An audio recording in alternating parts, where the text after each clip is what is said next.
एक शाम subjugation church के नाइट्स जंगल में एक खास वैम्पायर यूजीन का शिकार करने जाते हैं, जो है हमारा मेन कैरेक्टर। थोड़ी सी मेहनत के बाद वो उसे ढूंढ लेते हैं और ज्यादा समय गंवाए बिना कैप्टन अपनी तलवार यूजीन के शरीर में घुसा देता है, जो उसे चौंका देता है। लगता है यूजीन एक बहुत कमजोर वैम्पायर है जो लंबे समय से इंसानों से छुपकर रह रहा था। फिर वो उन नाइट्स को बताता है कि चर्च ने उसे आधे साल पहले देख लिया था, पर जानबूझकर उसे पकड़ने में देरी की ताकि लोगों में ज्यादा डर फैला सकें। जैसे कि सोचा था, यूजीन उनसे लड़ने की कोशिश करता है, पर कैप्टन उसे एक ब्रेड की तरह आधा काट देता है। अपने आखिरी पल में वो सोचता है कि क्या वो बस एक बेकार चीज थी, और साथ ही वो एक और चांस की कामना करता है। अचानक वो अपनी आंखें खोलता है और खुद को एक पुराने टेंट में पाता है जहां वो रहता था। ये वो समय था जब चर्च ने उसे ढूंढा नहीं था। टेंट को जांचने के बाद उसे समझ आता है कि वो किसी तरह से पास्ट में वापस आ गया है, चर्च का उसका शिकार करने से पहले के समय में। एक कमजोर वैम्पायर होने के नाते यूजीन ने अपनी पूरी जिंदगी जंगल में इंसानों से छुपकर गुजारी है। चाहे उसे कभी इंसानी खून की प्यास नहीं लगी, एक दिन वो अपनी इच्छा के सामने हार गया, और उस एक गलती की वजह से ही वो चर्च की नजर में आ गया। तब से वो डर में जी रहा था और सिर्फ जानवरों का खून पीकर गुजारा कर रहा था। अब जब उसे एक और चांस मिला है, यूजीन इसका पूरा फायदा उठाने का सोचता है। वो जंगल के और अंदर जाता है, एक खास वजह से फॉरेस्ट के मॉन्स्टर को ढूंढने के लिए, क्योंकि वैम्पायर्स को खून से शक्ति मिलती है। वो जिस जीव का खून पीते हैं, उनकी शक्ति ही ये डिसाइड करती है उनका खून कितनी एनर्जी दे सकता है। जब वो आखिर उस मॉन्स्टर को ढूंढ लेता है, वो बिल्कुल अच्छे मूड में नहीं लगता और सीधा उस पर अटैक करने के लिए आगे बढ़ता है। हमारा वैम्पायर कितना कमजोर है इसके हिसाब से, ये बेचारा बस उसके अटैक से मुश्किल से बचता है। अब तक उसका प्लान ये था कि वो उस मॉन्स्टर का खून पीकर अपनी जान बचाएगा, पर अब जब उसे पता है कि ये प्लान काम नहीं करेगा, वो कुछ और करने का सोचता है। मॉन्स्टर के शरीर पर एक स्क्रैच मारने की कोशिश में वो अपनी तलवार लेकर आगे बढ़ता है, पर उसकी तलवार इस जीव के शरीर को छूते ही टूट जाती है। वैम्पायर पूरी तरह चौंक जाता है। इस पल उसे समझ आता है कि उसका शुरू से ही कोई चांस नहीं था। बीस्ट उसे जंगल के दूसरी पार फेंक देता है और वो एक पेड़ से टकराता है, बुरी तरह घायल होते हुए। उसने बीस्ट की शक्ति को कम समझा था। बीस्ट, जो आमतौर पर जंगल में पाए जाते हैं, इन्हें रोमर्स भी कहा जाता है। यह डंजन मॉन्स्टर्स नहीं, बल्कि जानवरों का शिकार करने वाले जीव हैं। ज्यादातर रोमर्स उन जगहों में देखे जाते हैं जहां माना होता है, लेकिन कुछ ऐसे भी हैं जो उस जगह भी पाए जाते हैं जहां माना नहीं है, अक्सर अपने खुद के माना क्रिस्टल्स के साथ। वो सच में विश्वास करता है कि वो इस मॉन्स्टर को हरा सकता है अगर किसी तरह उसके हाथ माना क्रिस्टल लग जाए, पर उनकी शक्ति में जो फर्क है, उसे पता है कि उसे कोई चांस नहीं मिलेगा। मॉन्स्टर उसे एक पास की नदी में फेंक देता है और उसके शरीर के ऊपर वाले हिस्से को काट लेता है। यूजीन को अपना दूसरा चांस भी गंवाने का दुख होता है। वो हार मान लेने का सोचता है, पर अचानक यूजीन के दिमाग में एक उम्मीद की किरण आती है और उसे रियलाइज होता है कि वो एक कमजोर बंदे की तरह नहीं जी सकता। पूरी गेम पलटने का सोचकर वो उस जीव की जबान को काट लेता है और उसका खून पी लेता है। उस पल गंजा और घायल वैम्पायर एक भयानक और शक्तिशाली जीव में बदल जाता है, अपने पूरे शरीर पर चमकते सिंबल्स के साथ, अपनी नई उम्मीद के साथ। यूजीन मॉन्स्टर के मुंह के अंदर जाता है और उसके माना क्रिस्टल की शक्ति भी अपने अंदर ले लेता है। वो उस मॉन्स्टर को हरा देता है। अब जब उसने इस लेवल की शक्ति पा ली है, सिर्फ एक ही चीज करना बाकी है, खून और जीत को पाना। अभी भी शौक में यूजीन सोचता है कि वो बस मॉन्स्टर से इतना खून पीना चाहता था कि जंगल का मास्टर बन जाए, पर उसने गलती से उसका माना क्रिस्टल भी खा लिया है, जो उसे और भी शक्तिशाली बना देता है। इसके रिजल्ट में अब उसके पास अपनी स्किन को डार्क स्केल्स में बदलने की शक्ति है, जो सूरज के खिलाफ एक सुरक्षित लेयर की तरह काम कर सकती है। उसे जंगल के मॉन्स्टर के बारे में तब पता चला था जब पिछली लाइफ में सोल्जर्स उसका शिकार कर रहे थे। मॉन्स्टर ने कुछ सोल्जर्स पर अटैक किया था और मॉन्स्टर इस सब में घायल हो गया था। यूजीन ने तब उसका कुछ खून पी लिया था, जिसने उसे इतनी शक्ति दी कि वो भागने से पहले काफी सोल्जर्स को नीचे गिरा सके। चाहे अब वो काफी शक्तिशाली है, यूजीन जानता है कि अब भी वो उस नाइट के बराबर नहीं है जिसने उसे मारा था, तो वो सोचता है उसे कुछ भी करने से पहले और शक्तिशाली बनना होगा। ये देखते हुए कि उस नाइट ने उसे आसानी से ढूंढ लिया, उसके इतना छुपने के बावजूद यूजीन समझ जाता है कि शायद उस नाइट के पास मॉन्स्टर्स ढूंढने की स्किल है, और इसलिए उसे पता है कि छुपने से कोई फायदा नहीं होगा। थोड़ी देर बाद सूरज निकलने लगता है, तो यूजीन अपने टेंट की तरफ वापस जाने का सोचता है, क्योंकि अपनी नई शक्ति को टेस्ट करने के लिए अभी बहुत जल्दी है। जब वो जाने के लिए मुड़ता है, एक छोटी पानी की स्पिरिट, जो आमतौर पर दिखाई नहीं देती, उसे नदी को गंदा करने के लिए गाली देने लगती है। लेकिन वो शॉक्ड हो जाती है जब यूजीन उसे बीच में रोकता है, ये पूछने के लिए कि वो कौन है। चौंकते हुए स्पिरिट तुरंत बदल जाती है और यूजीन की तारीफ करने लगती है। वो अपना इंट्रोडक्शन नदी की गार्डियन मिरियन के रूप में देती है। मिरियन की कहानी से यूजीन सीखता है कि वो असल में पानी की मास्टर थी, तब तक जब तक उस मॉन्स्टर जिससे अभी यूजीन ने हराया है, उसने 15 साल पहले मिरियन से नदी छीन ली। मॉन्स्टर ने मिरियन को निकाल फेंका, पर यह सोचने के बाद कि दूसरे शिकार गंदे पानी के पास नहीं आएंगे, उसने मिरियन को नदी की सफाई की शक्ति की वजह से गुलाम बना लिया। जबकि मिरियन उसे मॉन्स्टर को खत्म करने के लिए थैंक्स कहती है। यूजीन देखता है कि उसके शरीर से एक टैटू गायब हो गया है। उसके पास अपने शुरू के दिनों की यादें नहीं है, तो उसे नहीं पता कि ये टैटूज कैसे बने।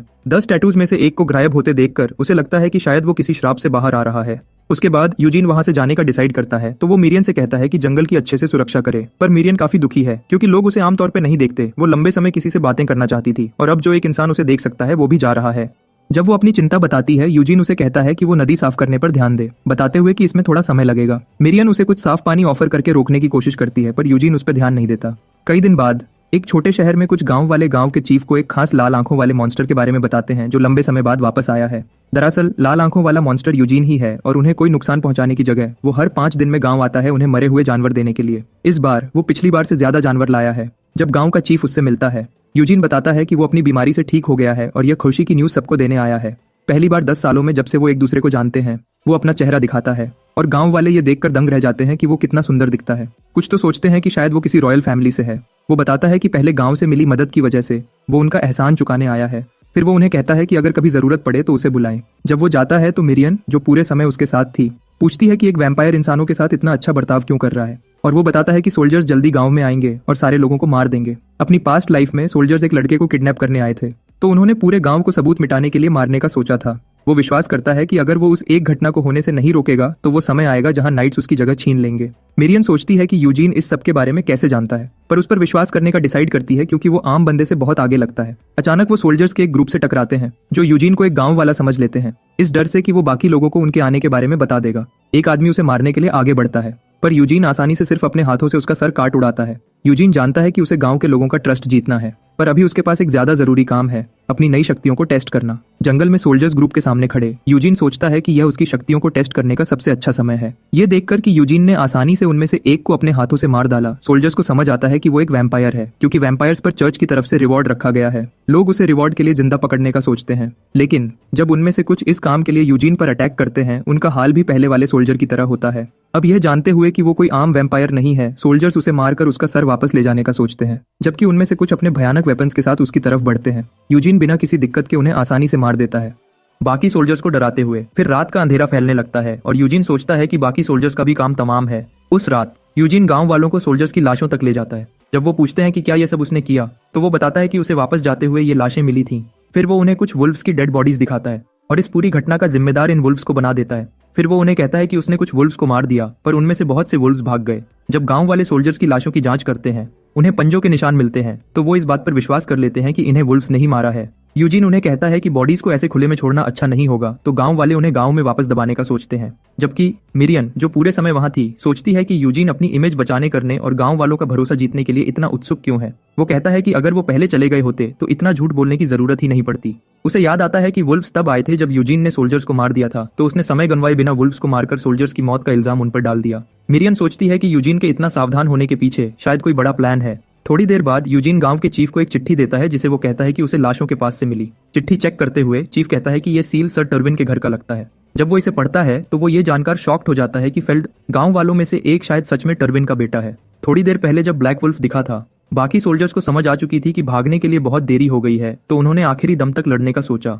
एक एक करके अटैक करने की जगह उन सब ने एक साथ यूजीन पर अटैक करने का सोचा, पर जैसा सोचा था उनका भी वही हाल हुआ था।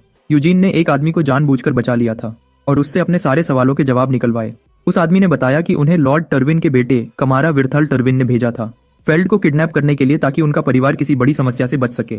यूजीन जानता है कि वर्थल टर्विन कैसा इंसान है, तो वो पक्का कह सकता है कि उस जैसा नाइट कभी अपने सोल्जर्स को गांव वालों को मारने के लिए नहीं भेजेगा। वो फिर सोचता है कि शायद ये सोल्जर्स खुद की किसी वजह से गांव वालों को मारने आए होंगे। उसकी पिछली लाइफ में पूरे गांव के गायब होने की वजह से ही जांच शुरू हुई, जिससे वो वर्थाल के हाथों मारा गया। सारी जरूरी जानकारी लेने के बाद उसने उस बंदे को भी मार दिया था और उसका शरीर बाकियों के साथ फेंक दिया।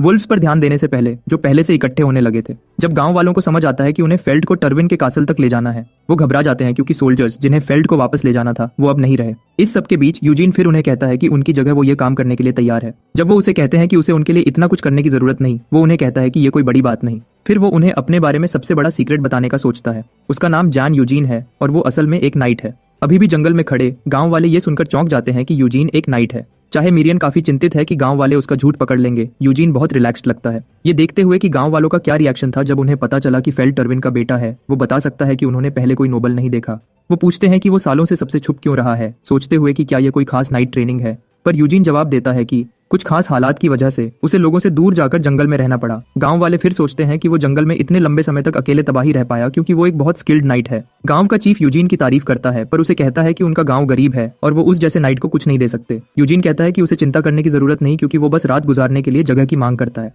खुशी खुशी चीफ उसे अपने घर में रात बिताने का कहता है। अगली सुबह जब यूजीन उठता है, वो अपनी उंगलियों को डार्क स्केल्स से कवर करके सूरज की रोशनी में रखने का एक्सपेरिमेंट करता है। इससे वो जान पाता है कि सच में स्केल्स सूरज से सुरक्षा करते हैं, पर एक खास हद तक। जबकि मिरियन पूछती है कि उसके इतना झूठ बोलने के पीछे क्या प्लान्स हो सकते हैं। यूजीन बोलता है कि इंसान दूसरे इंसान पर उसकी बातों से ज्यादा उसके काम पर विश्वास करते हैं और यह उसे बहुत सी समस्याओं से बचाएगा। वो ये भी कहता है कि चाहे थोड़ा चांस है कि वो एक न एक दिन सामने आ ही जाएगा, उसे सच में कोई फर्क नहीं पड़ता क्योंकि वो वैसे भी यहाँ से चला जाएगा।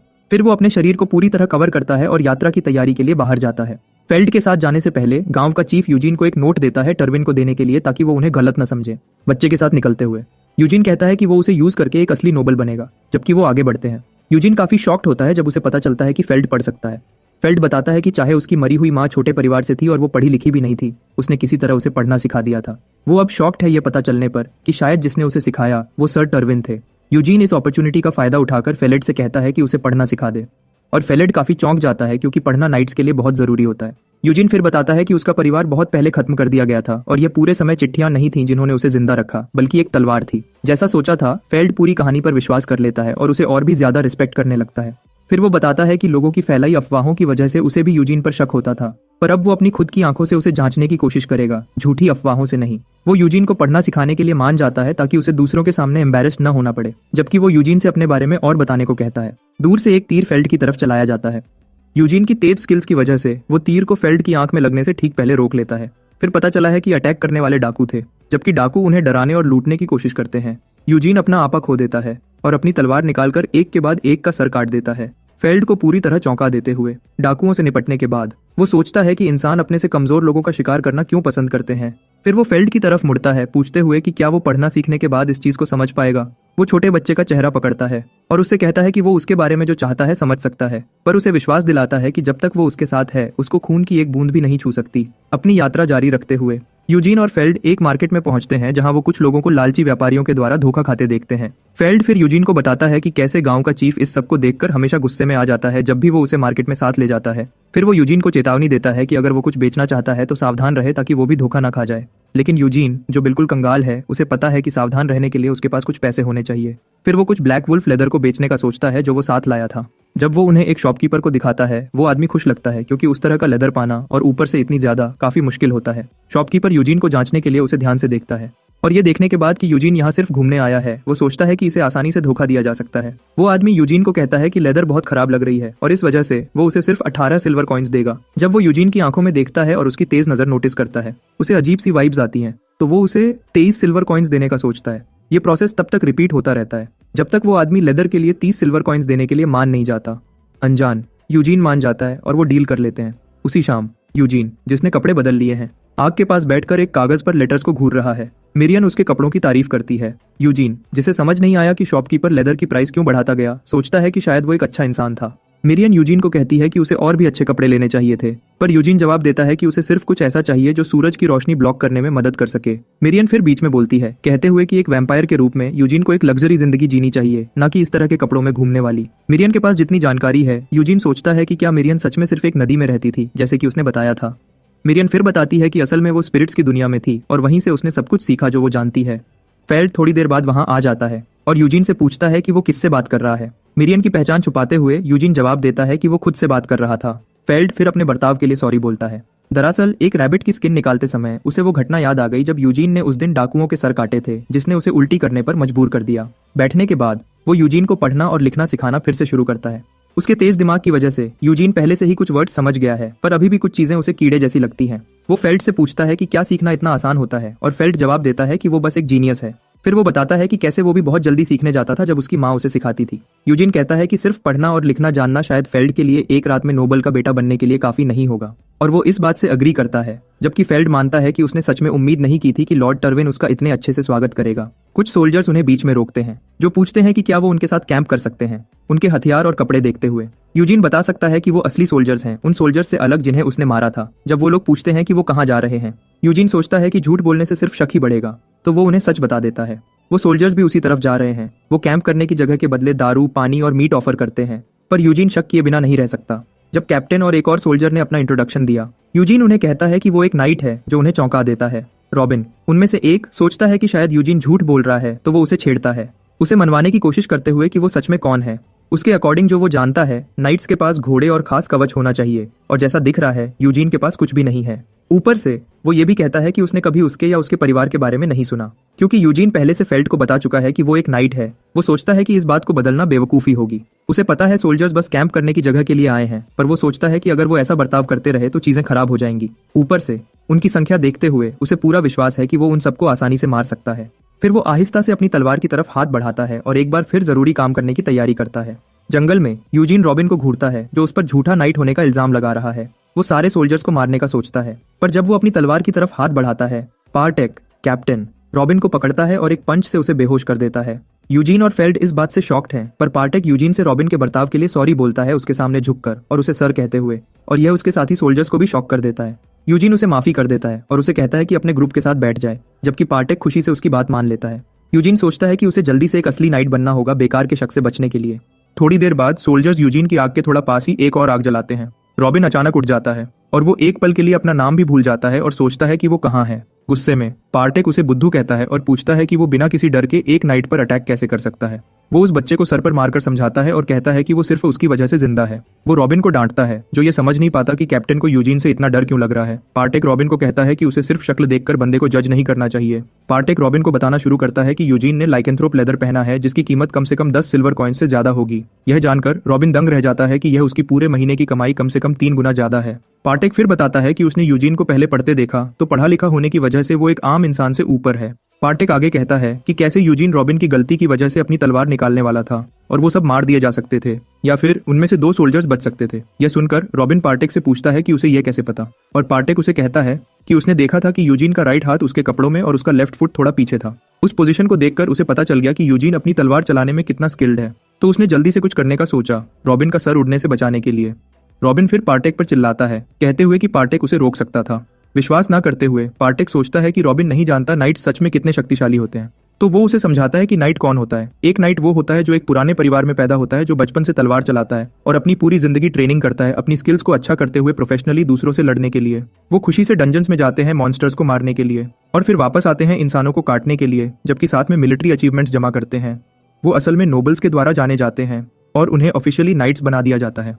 पार्टेक उसे कहता है कि नाइट होने का नाटक करना एक बड़ा अपराध है, पर जो और भी बुरा है वो ये कि अगर यूजीन झूठ बोल रहा है तो वो कोई आम बंदा नहीं हो सकता, क्योंकि इसका मतलब है कि उसे अपनी स्किल्स पर बहुत विश्वास है। सिर्फ बहुत कम लोग नाइट बनने के लिए चुने जाते हैं, तो यूजीन के लिए, जो इतना जवान दिखता है और खुद को एक नाइट बताता है, नाटक करने से अच्छा है कि वो सब सच बता दे। चिंतित रॉबिन पार्टेक से पूछता है कि क्या यूजीन उससे ज्यादा शक्तिशाली है, और पार्टेक को लगता है कि ऐसा ही है। फिर वो कहता है कि यूजीन टर्विन के कासल की तरफ जा रहा है, तो उसके जाने की यह वजह हो सकती है कि वो पास के डंजन को एक्सप्लोर करना चाहता है। ये सोचकर कि वो एक ही जगह जा रहे हैं, पार्टेक जानता है कि वो यूजीन से मिलेगा। यूजीन जो के आता थे, जो चुपके से उनकी बातें सुन रहा था, सीखता है कि नाइट का टाइटल कितना भारी होता है। वो टीम को जांचता है और देखता है कि वो अच्छे से ट्रेंड किए गए सोल्जर्स हैं, तो वो सोचता है कि टर्विन परिवार ने उन निकम्मे लोगों को क्यों हायर किया जब ज्यादा अच्छे लोग थे। यूजीन को ये थोड़ा अजीब लगता है, पर वो इसे इग्नोर करता है और पार्टेक और रॉबिन के पास जाता है, उनसे पूछने के लिए कि क्या वो उसके साथ यात्रा करेंगे, क्योंकि वो एक ही जगह जा रहे हैं। रॉबिन और पार्टेक ये देखकर अंधे हो जाते हैं कि यूजीन कितना सुंदर दिखता है और वो उसकी ऑफर मान लेते हैं। अगली सुबह वो मार्टेला पहुंचते हैं, टर्विन के इलाकों में से एक। जब वो शहर से गुजरते हैं, यूजीन देखता है कि क्योंकि उसका नाइट वाला भेस अभी भी काम कर रहा है, वो उस जगह पर पहुंचने से पहले कुछ काम की जानकारी ले सकता है। जिस बात की उसे चिंता है वो यह है कि टर्विन पहुंचने के बाद क्या होगा। अचानक मिरियन सामने आती है और उसे बताती है कि वो सोल्जर्स से लॉर्ड टर्विन के बारे में जानकारी ले आई है। दरअसल बूढ़े आदमी की सेहत इतनी खराब है कि वो किसी भी पल मर सकता है। साथ ही एक नया डंजन है जो कुछ समय पहले ही इस इलाके में खुला है, जो अगर वो साफ कर ले तो वो बहुत पैसा कमा सकते हैं। पर उस परिवार के पास ना पैसा है ना सोल्जर्स, तो वो डंजन को एक्सप्लोरेशन के लिए नहीं खोल सकते। मिरियन, जो फेल्ड के बारे में चिंतित है, पूछती है कि उसके साथ क्या होगा अगर टर्विन का लॉर्ड मर गया, क्योंकि बच्चा अनाथ हो जाएगा और अपने से शक्तिशाली लोगों का शिकार बन सकता है। पर वो यह देखकर चौंक जाती है कि यूजीन को कोई फर्क नहीं पड़ता। यूजीन फेल्ड की तरफ वापस देखता है और सोचता है कि क्या फेल्ड को इसलिए बुलाया गया क्योंकि उसका फादर उसे मरने से पहले उसे देखना चाहता है। वो नोट करता है कि उस पल से उनकी किस्मत बदलने वाली है। थोड़ी देर बाद वो रोज कासल पहुंचते हैं, जो टर्विन परिवार का है। वो देखते हैं कि जगह कितनी बड़ी है और मिरियन यूजीन को कहती है कि वो जल्दी से अमीर बने ताकि वो भी ऐसे कासल में रह सके।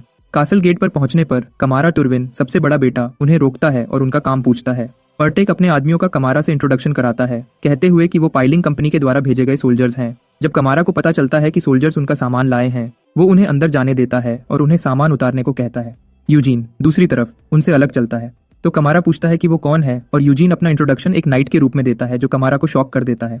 पर उसे अपना काम बताने से पहले एक और आवाज कमारा को गुस्से से बुलाती है उसका काम छीनने के लिए। यूजीन उस आवाज को तुरंत पहचान लेता है और वेथरल को देखता है, वैम्पायर हंटिंग यूनिट का कमांडर, जिसने पिछली लाइफ में उसका घर ढूंढा था और उसे मार डाला था। कासल के गेट पर वेथरल अपने भाई से पूछता है कि वो उसका काम क्यों कर रहा है। फिर कमारा उसे याद दिलाता है कि बड़ा कौन है और उसे जो करना है करने के लिए किसी की परमिशन की जरूरत नहीं। जबकि भाई लड़ रहे हैं, यूजीन वेथराल को ब्रोजविन के चीफ की चिट्ठी दिखाता है, पर वेथराल की चिट्ठी पकड़ने से पहले यूजीन उसे कमारा को दे देता है। कमारा उसे पढ़ता है और उसे पता चला है कि कैसे फेल्ड को लाने भेजे गए सोल्जर्स वुल्व्स के द्वारा मार दिए गए। उसे पता चलता है फेल्ड उनके फादर का तीसरा बेटा है और उनका नया भाई भी। वो फेल्ड से आराम से मिलता है, कहते हुए कि उनके डैड उसका इंतजार कर रहे थे।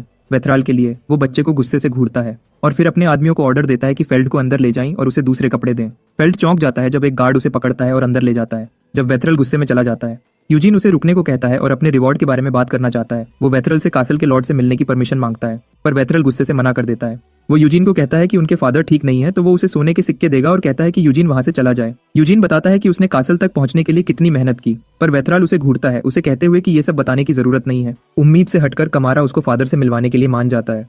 उसको ये कोई बड़ी बात नहीं लगती क्योंकि वो फेल्ड को अपने फादर से मिलवाने वाले हैं, तो यूजीन के उन्हें देखने में कोई समस्या नहीं है। वेथरल मना करता है, कहते हुए कि उनके फादर दिन में नहीं उठते और एक अनजान आदमी के लिए उन्हें देखना सही नहीं होगा। यह कमारा को उसे छेड़ने पर मजबूर करता है, उसे याद दिलाते हुए कि घर का बड़ा कौन है। फिर वो यूजीन से सॉरी बोलता है, कहते हुए कि वो वेथराल के दिए स्केड्यूल को देखते हुए उनके फादर से नहीं मिल सकता। इसके साथ वो यूजीन को जाने का कहता है और फेल्ड को अंदर ले जाता है।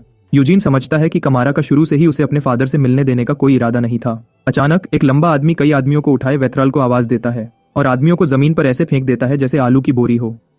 वो शॉक्ड नोबल को बताता है कि आदमियों को ट्रेनिंग करने की जगह गांव वालों से चोरी करते पकड़ा गया, तो वो उन्हें उसके पास लाया। फिर वो वेथराल से परमिशन मांगता है कि उनमें से एक को मार दे दूसरों को डराने के लिए। वेथराल, जो नहीं चाहता कि यूजीन उसके घर के मामलों के बारे में जाने, उस बड़े आदमी को अंदर जाने को कहता है उससे बात करने के लिए।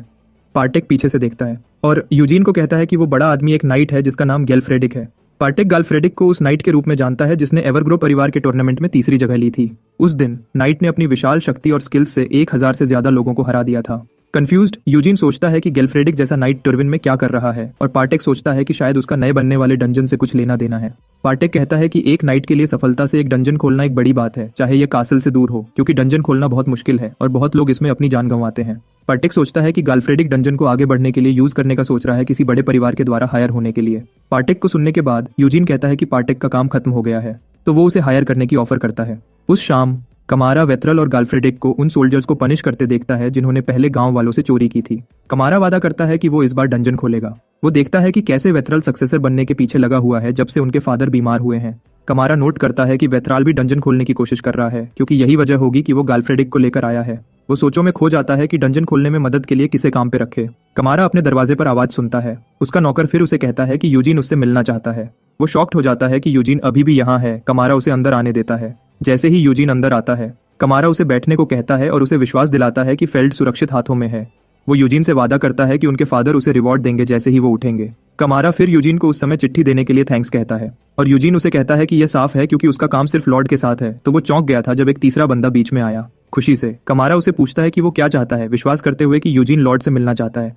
यूजीन कहता है कि यह उसके लिए बहुत जरूरी है, पर फिर एक ऑफर रखता है। वो कमारा से कहता है कि उसे डंजन रेड में आने दे। कमारा इस बात से हैरान होता है और वो पागलों की तरह हंसने लगता है। वो यूजीन को एक इंटरेस्टिंग बंदा कहता है और यूजीन के कपड़ों को जांचने के बाद उसे याद आता है कि यूजीन ने खुद को नाइट कहा था, और जो उसने सुना वो ये है कि यूजीन ने एक डंजन रेड में लगभग 5 डाकुओं को मारा था। कमारा फिर उससे पूछता है कि वो रेड में क्यों आना चाहता है और क्या वो ये अपना नाम बनाने के लिए कर रहा है। यूजीन आगे झुकता है और कमारा को कहता है कि इस ऑफर से उसे कोई नुकसान नहीं होगा, क्योंकि वो सिर्फ 100 सिल्वर कॉइन्स और डंजन लूट का आधा हिस्सा चाहता है, मोनेस्टोन्स को छोड़कर।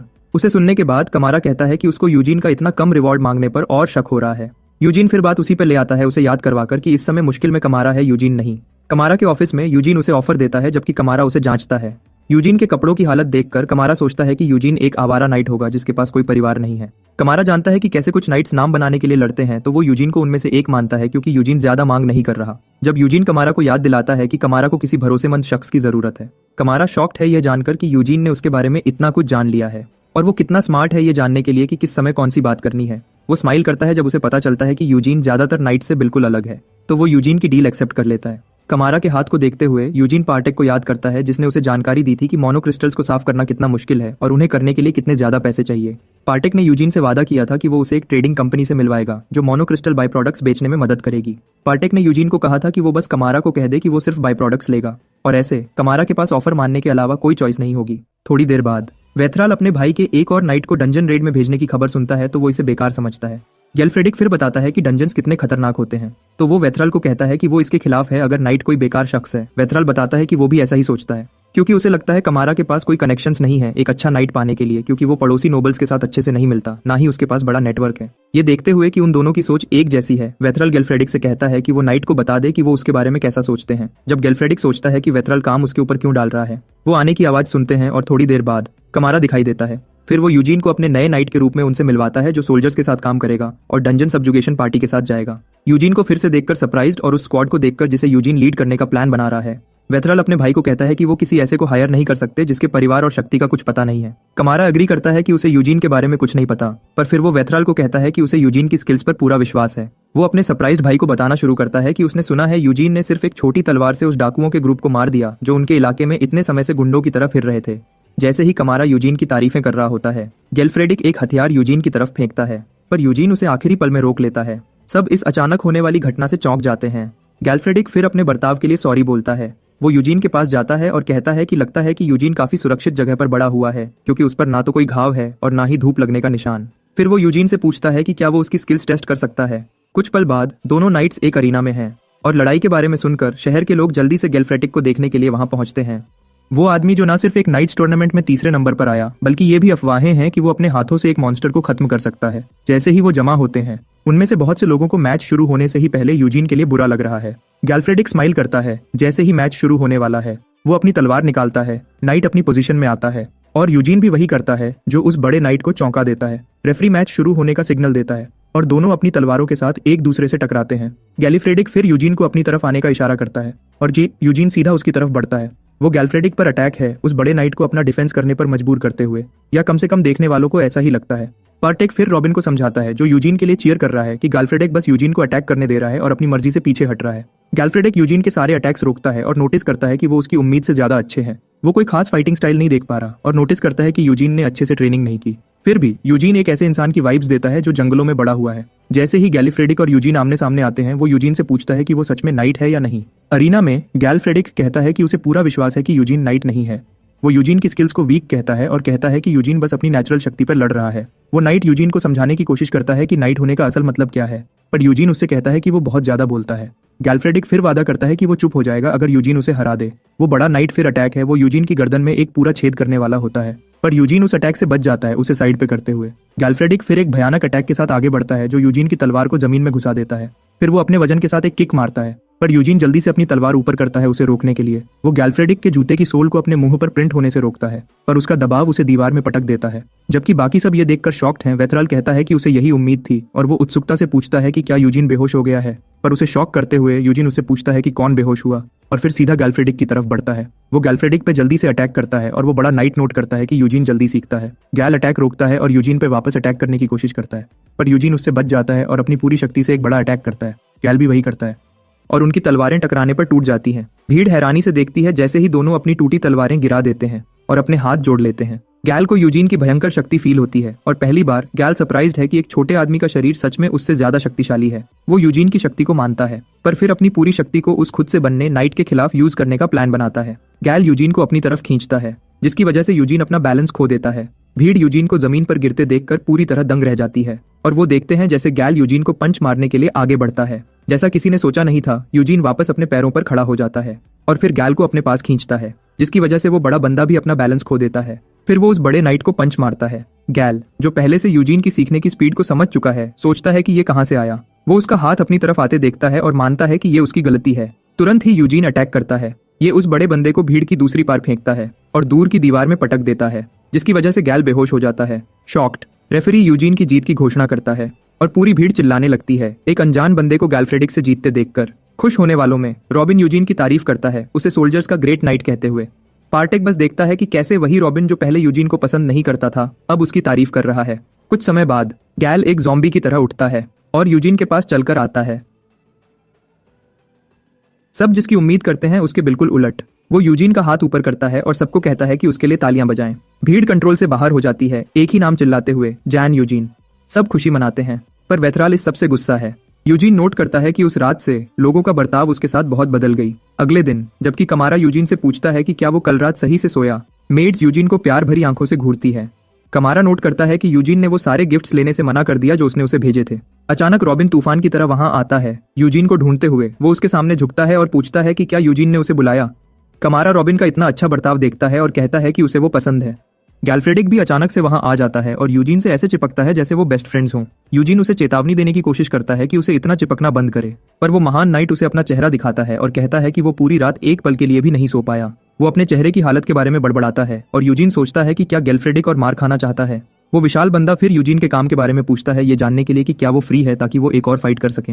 गैल की बातें सुनकर यूजीन सीखता है कि गैल को फर्क नहीं पड़ता कि यूजीन सच में एक नाइट था या नहीं।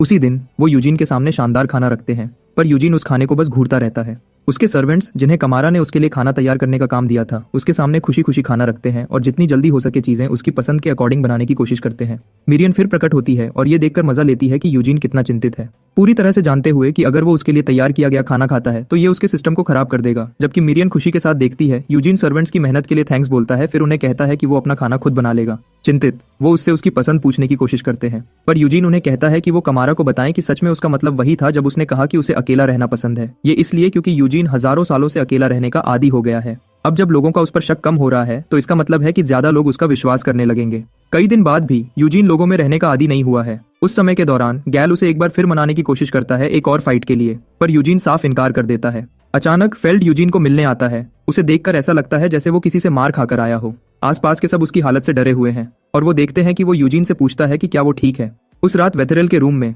वेथराल एक बंदे को सजा देता है उस पर चाकू से अटैक करके, फेल्ड से छुटकारा पाने में सफल ना होने पर, जिसे उसने फॉलन ग्रुप के साथ प्लान किया था। गुस्से में वो घायल सोल्जर को इल्जाम देता है क्योंकि अगर उन्होंने अच्छा काम किया होता तो यूजीन उनके कासल में नहीं होता और वेथराल के प्लान्स खराब ना जाते। वो घायल आदमी माफी के लिए भीख मांगता है, मानते हुए कि इस सब में उनकी ही गलती है। वेथरल दूसरी तरफ उसकी बात को इग्नोर कर देता है क्योंकि उसे रिपोर्ट मिली थी कि सोल्जर्स का पूरा ग्रुप वुल्व्स के हाथों मारा गया। वो उस आदमी को पकड़ता है और उसकी आंखें निकाल लेता है, जबकि रूम में सब ये देखकर और डर के मारे चिल्लाने लगते हैं। अपना गुस्सा ठंडा करने के बाद वेथराल सोचता है कि फेल्ड से कैसे छुटकारा पाए क्योंकि वो उसे कासल में मार नहीं सकता। अचानक वेथराल के दिमाग में एक आइडिया आता है, तो वो उस पर कोई इल्जाम लगाकर उसे मौत की सजा दिलवाने का प्लान बनाता है, विश्वास करते हुए कि ये उसे फेलिट से आराम से और अच्छे तरीके से छुटकारा पाने में मदद करेगा। उस रात बाद में यूजीन फेलिट के साथ बात करता है और उसे पता चलता है कि वेथराल ने फेलिट को ऑर्डर दिया है कि वो डंजन क्लियर करने जाए। फेल्ड कहता है क्योंकि उसे पता था कि कासल आना उसे उसकी मौत की तरफ ले जाएगा, पर उसने उम्मीद नहीं की थी कि उसे डंजन ओपनिंग पर भेजा जाएगा। फेल्ड फिर बताता है कि जो सोल्जर्स वुल्व्स द्वारा मारे गए थे वो उसके एक भाई ने भेजे थे, जिसका मतलब है कि वो सोल्जर्स उसे मारने के लिए ही गांव जा रहे थे।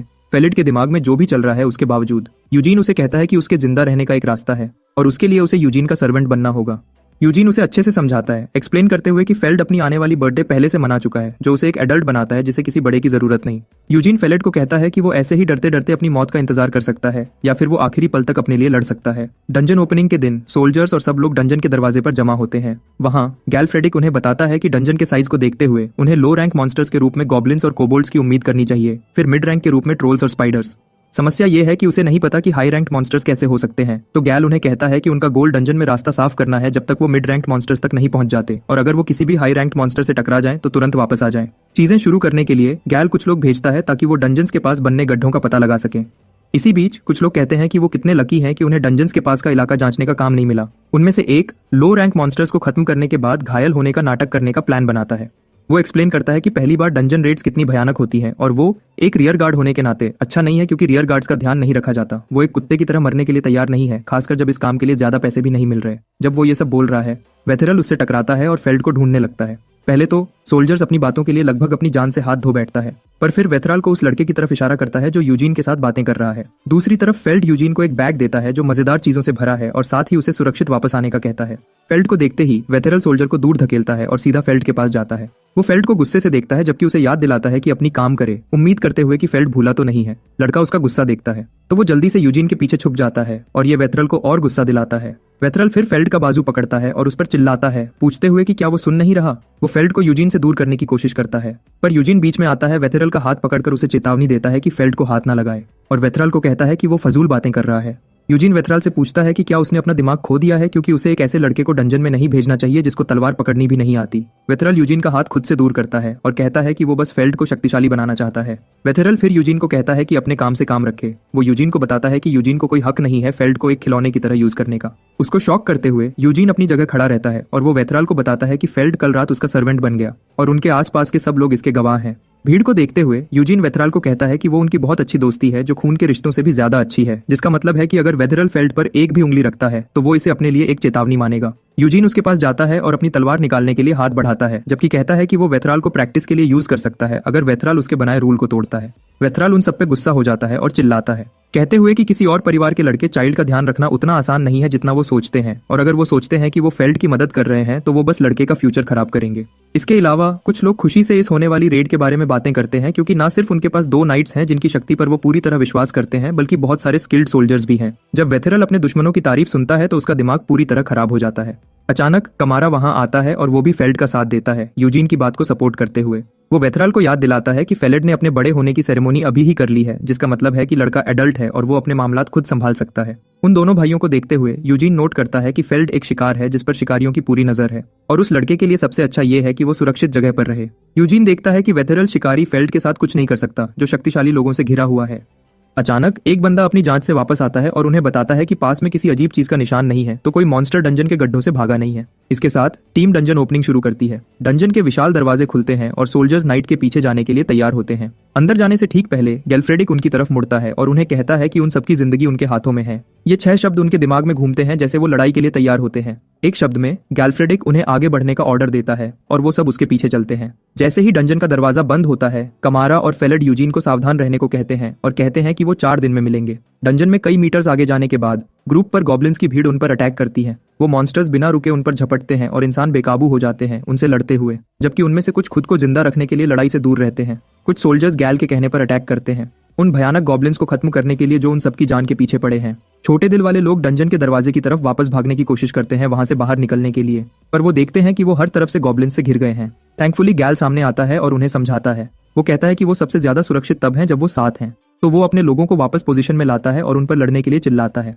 उनकी इतनी खराब लड़ाई देखने के बाद गैल देखता है कि वो इस मिशन के लिए सोल्जर्स को चुनने में गलत था। अब वो सोचता है कि वो ऐसे लोगों के साथ डंजन को कैसे क्लियर करेगा। अचानक गैल देखता है कि और मॉन्स्टर्स सामने से उनकी तरफ बढ़ रहे हैं। वो गुस्से में आ जाता है, जबकि सोल्जर्स को कहता है कि वो अपनी दूसरी पोजीशंस में आ जाएं। पर उसे शॉक करते हुए यूजीन मॉन्स्टर्स से अकेले लड़ने के लिए आगे बढ़ता है। गैल उसे चेतावनी देने की कोशिश करता है कि अकेले जाना कितना खतरनाक है, पर सेकंड्स के अंदर वो एक भयानक शोर सुनता है। वो शॉक्ड है। जब वो यूजीन का मास्क उनकी तरफ उड़ते देखते हैं तो गैल जल्दी से पार्टेक को ऑर्डर देता है कि उसके पीछे जाएं। जैसे ही वो यूजीन के पीछे भागते हैं, गैल सोचता है कि यूजीन इतने थोड़े समय में कितना दूर भागा। वो अचानक रुकता है जब वो यूजीन को एक चमकता हुआ फूल पकड़े देखता है और उसे कहते सुनता है कि उसने वहां पर प्रकट होने वाले सारे गॉब्लिन्स को मार दिया है। वो बुद्धू फिर उन्हें फूल दिखाता है और पूछता है कि ये क्या है। वो सब शॉक्ड हैं कि यूजीन को भी नहीं पता कि ये कौन सा फूल है, फिर भी वो इतना शक्तिशाली है। मॉन्स्टर्स को खत्म करने के बाद ग्रुप थोड़ा आराम करता है और अपने घाव ठीक करता है। इसी बीच एक स्क्वाड यूजीन से मिलती है और उसे वो माना क्रिस्टल्स दिखाते हैं जो उन्होंने जमा किए हैं। यूजीन क्रिस्टल्स को देखता है, ये नोट करने के बाद कि जितने मॉन्स्टर्स उन्होंने मारे हैं ये उस हिसाब से कम है। ना सिर्फ ये क्रिस्टल साइज में बहुत छोटे हैं और वो ज्यादा नीले हैं उसके मुकाबले में जो उन्हें पहले मिला था। मिरियन प्रकट होती है और वो भी क्रिस्टल्स को देखकर थोड़ी उदास लगती है। वो नोट करती है कि एक मोनो क्रिस्टल की क्वालिटी मॉन्स्टर के साइज और शक्ति से बिल्कुल उलट है। उत्सुक यूजीन मिरियन से पूछता है कि क्या जंगली रोमर्स के पास बड़े क्रिस्टल्स होते हैं। मिरियन कहती है कि ऐसा नहीं है और कहती है कि रोमर्स बस ऐसे मॉन्स्टर्स हैं जो डंजन से भाग जाते हैं और इसका ये मतलब नहीं कि उनके पास बड़े क्रिस्टल्स होंगे। मिरियन कहती है कि बड़े क्रिस्टल्स वाले रोमर्स बहुत कम पाए जाते हैं और ढूंढना मुश्किल होता है। जैसे ही यूजीन उस पहले वाले मॉन्स्टर के बारे में सोचता है और खुद को क्रिस्टल पाने के लिए लकी मानता है। मिरियन बताती है जिस तरह से उन्हें क्रिस्टल्स मिल रहे हैं उसके बेसिस पर नोबल्स से मदद लेना और डंजन्स में जाना बेकार है। जैसे ही वह सोचता है कि क्या डंजन में हाई रैंक के मॉन्स्टर्स हैं, कहीं से एक जोरदार चीख की आवाज आती है। उसे सुनकर गैल कहता है कि उन्हें रेस्ट करने का समय नहीं मिल रहा और वह अपने लोगों को ऑर्डर देता है कि वापस अपनी पोजीशंस ले लें। उनको देखकर ऐसा लगता है जैसे वह किसी भी पल गिर जाएंगे, तो गैल गुस्से से उन्हें बताता है कि वह और यूजीन सामने होंगे जबकि वह पीछे आएंगे। किसी भी समस्या से बचने के लिए गैल उन्हें धमकी देता है कि जिसने भी भागने की कोशिश की वह उसे नहीं छोड़ेगा। यूजीन शॉक्ड है कि उसे सामने की पोजीशन दी गई है जबकि वह पहली बार डंजन में आया है, पर गैल एक्सप्लेन करता है कि सोल्जर्स से कोई मदद नहीं मिल रही तो यूजीन को आगे बढ़ना पड़ेगा। साथ ही जो मॉन्स्टर्स उनका सामना करने वाले हैं वह कोई आम मॉन्स्टर्स नहीं है। गैल सामने इशारा करता है बताते हुए कि वहां के मॉन्स्टर्स वह हैं जो गॉब्लिन्स को अपने सोल्जर्स की तरह कंट्रोल करते हैं। इसका मतलब है कि वह कुछ हाई से छोटे लेवल के मॉन्स्टर्स का सामना करने वाले हैं। अगर वह सच में उन मॉन्स्टर्स को हरा देते हैं तो हाई रैंकिंग मॉन्स्टर्स डंजन के बहुत अंदर उनका इंतजार कर रहे होंगे। जैसे यूजीन चुपचाप सुनता है, उसे अपनी नई शक्ति याद आती है जो उसे पहले वाले रोमर से लड़ने के बाद मिली थी। अब वह सोचता है कि अगर वह एक और मैना क्रिस्टल पा लेता है तो उसे कौन सी नई शक्ति मिलेगी। वह फिर गैल को बताता है कि वह कम से कम 50 फुटस्टेप्स सुन सकता है जो उनसे लगभग 100 मीटर्स दूर हैं और उनके पीछे और भी भारी आवाजें हैं। उत्सुक गैल यूजीन को एक हथियार देता है और उससे कहता है कि इसे मॉन्स्टर की तरफ फेंके। यूजीन वह लेता है और अपनी पूरी शक्ति से उसे फेंकता है। वह हथियार एक ट्रोल से टकरा जाता है और सब तुरंत आने वाले मॉन्स्टर से लड़ने के लिए आगे बढ़ते हैं। यूजीन सीधा मॉन्स्टर पर अटैक करता है। तो गैल अपने बंदों को ऑर्डर देता है कि उसके पीछे जाएं और उसकी मदद करें। सोल्जर्स उसकी बात सुनते हैं और फिर यूजीन को बताने की कोशिश करते हैं कि वह उसकी मदद करने आए हैं, पर वे वहीं जम जाते हैं ये देखकर कि यूजीन ट्रोल पर कूदता है, उसकी आंख काट देता है। यूजीन उसके सिर में अपनी उंगलियां घुसा देता है।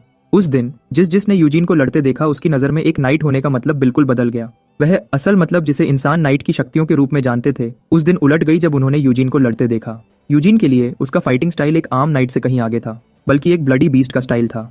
गॉब्लिन्स की एक पूरे परिवार को मारने के बाद उन्होंने थोड़ी देर रेस्ट करने और घायल सोल्जर्स की मदद करने का सोचा, पर सोल्जर्स बुरी तरह डर चुके थे। गैल नोटिस करता है कि उसके ज्यादातर सोल्जर्स ने आगे बढ़ने की शक्ति खो दी थी, पर यह उनके शरीर के घाव की वजह से नहीं था, यह उस मेंटल टॉर्चर की वजह से था जो यूजीन के भयानक तरीके से लड़ने की वजह से हुआ था। गैल्फ्रेडिक जानता था कि वह और आगे नहीं बढ़ सकते, तो उसने सोचा कि यूजीन को बताए कि उन्हें वापस जाना चाहिए क्योंकि वह पहले से ही अपना बनाया हुआ टारगेट पूरा कर चुके थे। पर यूजीन कहता है कि वह अभी थका नहीं है और जिद करता है कि वापस जाना बेकार होगा क्योंकि उन्हें नहीं पता कि वह दोबारा डंजन में कब आ पाएंगे। यूजीन ये भी कहता है अगर वह जाना चाहते हैं तो जा सकते हैं, पर गैल चिल्लाता कि उन्हें साथ में आगे बढ़ना होगा, जो पहले से ही डरे हुए सोल्जर्स को और डरा देता है। यूजीन उस गॉब्लिन की लाशों के ढेर से नीचे उतरता है जिनका उसने अभी अभी अंत किया था और गैल्फ्रेडिक को कहता है कि सब सोल्जर्स को डंजन से बाहर ले जाए, उसे बताते हुए कि सिर्फ वह और उसके सोल्जर्स ही आगे बढ़ेंगे। गैल सोचता है कि यूजीन ने सोल्जर्स का डर देख लिया था और उनका ख्याल रखने का सोच रहा है। वह यूजीन को एक अच्छे दिल वाले नाइट के रूप में सोचने लगा जो दिखने में सख्त है पर अपने से कमजोर सोल्जर्स की परवाह करता है। गैल के पास कोई और चॉइस न होने पर वह यूजीन के साथ जाता है, सोचते हुए कि यूजीन एक ऐसा आदमी था जिसने उसे दोबारा सोचने पर मजबूर किया कि एक नाइट किसे कहते हैं। कुछ पल बाद यूजीन और उसके साथी डंजन में और अंदर जाते हैं। रास्ते में रॉबिन कहता है कि उसे इस सब में बिना किसी वजह के घसीटा गया है, फिर भी उसने खुद को समझाया यह सोचकर कि यूजीन इतना शक्तिशाली था कि वह खुद से एक ट्रोल को हरा सकता है, जिसका मतलब है कि वह सब कुछ संभाल सकता है। अचानक रॉबिन का पांव किसी चीज पर आता है और जब वह अपना पांव उठाता है तो पता चलता है कि यह एक छोटा स्पाइडर था, पर जब वह ऊपर देखता है तो स्पाइडर्स की पूरी भीड़ को वहां लटका हुआ पाता है। ये गुफा वाले ग्रेट स्पाइडर्स ऐसे मॉन्स्टर्स हैं जो ग्रुप्स में रहते हैं। ये अपने शिकार को एक खास जहर से मारते हैं और फिर उन्हें खा जाते हैं। अचानक स्पाइडर्स नीचे आ जाते हैं और पूरी स्पीड से उनकी तरफ बढ़ने लगते हैं। पार्टेक यूजीन से कहता है कि उन्हें वापस चले जाना चाहिए क्योंकि यहाँ बहुत ज्यादा स्पाइडर्स हैं, पर यूजीन बस अपनी तलवार उन स्पाइडर्स पर घुमाता है और उन्हें एक ही वार में मार देता है और पार्टेक को कहता है कि यह संख्या उसके लिए कुछ भी नहीं है। पार्टेक रॉबिन पर चिल्लाता है कि वह भी लड़ाई में मदद करे और रॉबिन कहता है कि वह पहले से लड़ रहा है। वह सब स्पाइडर्स को टुकड़ों में काटने लगते हैं। तभी एक स्पाइडर रॉबिन को पकड़ लेता है और वह उसका अंत करने ही वाला होता है कि यूजीन समय पर अपनी तलवार से उसके 2 टुकड़े कर देता है। रॉबिन को बाल बाल मरने से बचा लेता है।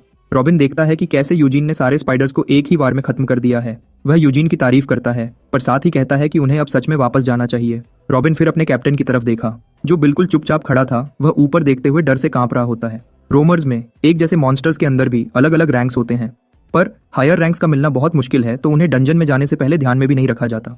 फिर भी पार्टेक अपने सामने हाईएस्ट रैंक्स के ग्रेट स्पाइडर्स देखता है। ये लॉर्ड रैंक्ड था।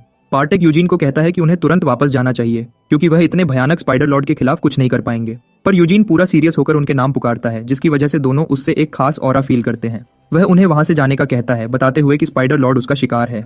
पार्टेक डर से कांपते हुए कहता है कि वह समझ गया और वह दोनों वहां से तुरंत भाग जाते हैं क्योंकि उस अजीब डर की वजह से उन्होंने अपने शरीर पर से कंट्रोल भी खो दिया है। मिरियन दोनों को भागते देखकर हंसती है और उसे बताती है उन दोनों की शक्ति उससे बहुत ज्यादा कम है।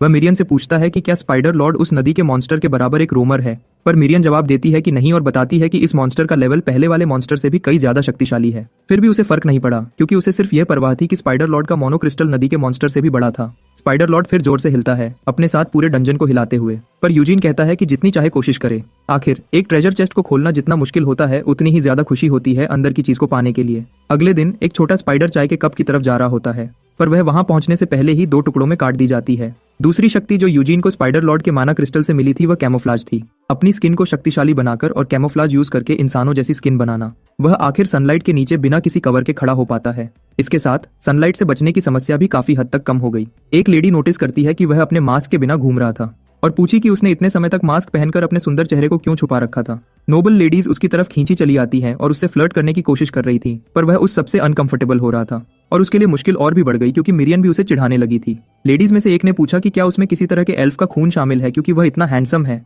यह बात सुनकर यूजीन कंफ्यूज हो जाता है और उसे समझ आता है कि उसके लिए समस्याएं और भी बढ़ सकती हैं। तभी गैल्फ्रेडिक जो किसी को पीट रहा था यह बात सुनकर खुशी से यूजीन की तरफ आता है। फ्रेडिक उसे बताता है कि उसकी आंखें इतने अंधेरे डंजन्स में भी तेज थीं, उसके कान एक जंगली डॉग की तरह सुन सकते थे और उसकी मूवमेंट्स फुर्तीली थी और उसकी शक्ति किसी मॉन्स्टर जैसी थी, खासकर जब उसने वह हथियार फेंका। फ्रेडिक ये भी बताता है कि ऐसा हो ही नहीं सकता कि वह एक आम इंसान है जिसकी वजह से यूजीन के पसीने छूट जाते हैं। पर फिर गैल्फ्रेडिक प्राउडली चिल्लाता है कि यूजीन के रगों में जरूर एल्फ का खून दौड़ रहा है। गैल्फ्रेडिक ने फिर पूछा कि वह इतने अच्छे लुक्स के साथ इतने समय तक चुपकर कैसे रहा, क्योंकि उस इलाके में किसी की नजर में न आना मुश्किल था। यूजीन कहता है कि गैल्फ्रेडिक सच में एक बुद्धू है और वह जवाब देता है कि उसने कभी सच में जानबूझकर खुद को छुपाने की कोशिश नहीं की। लेडीज और गैल्फ्रेडिक भी उसकी सुंदरता से हैरान थे। उसने सिंपली उन्हें वह दे दिया जो वह सुनना चाहते थे और डिसाइड किया कि अगर दोबारा कोई ऐसा सवाल करेगा तो वह यह बहाना बना देगा कि उसके पूर्वजों में से एक एल्फ था। जो यूजीन को मोनोक्रिस्टल मिली थी वह सिर्फ कोई आम शक्ति नहीं थी। उसी पल उसके शरीर से एक और निशान गायब हो जाता है। वह यादें जो उसने कभी नहीं देखी थी उसके दिमाग में आती हैं। वह खुद को एक अनजान जगह पर लेटा हुआ देखता है। एक नाजुक हाथ उसका हाथ पकड़े हुए है। उस अनजान जगह पर एक बेल बजती है और सब उसे घूर रहे हैं। वह सोचने लगा कि उसकी यादों में देखने वाली वह औरत कौन थी और क्या वह यादें सच में उसकी थीं।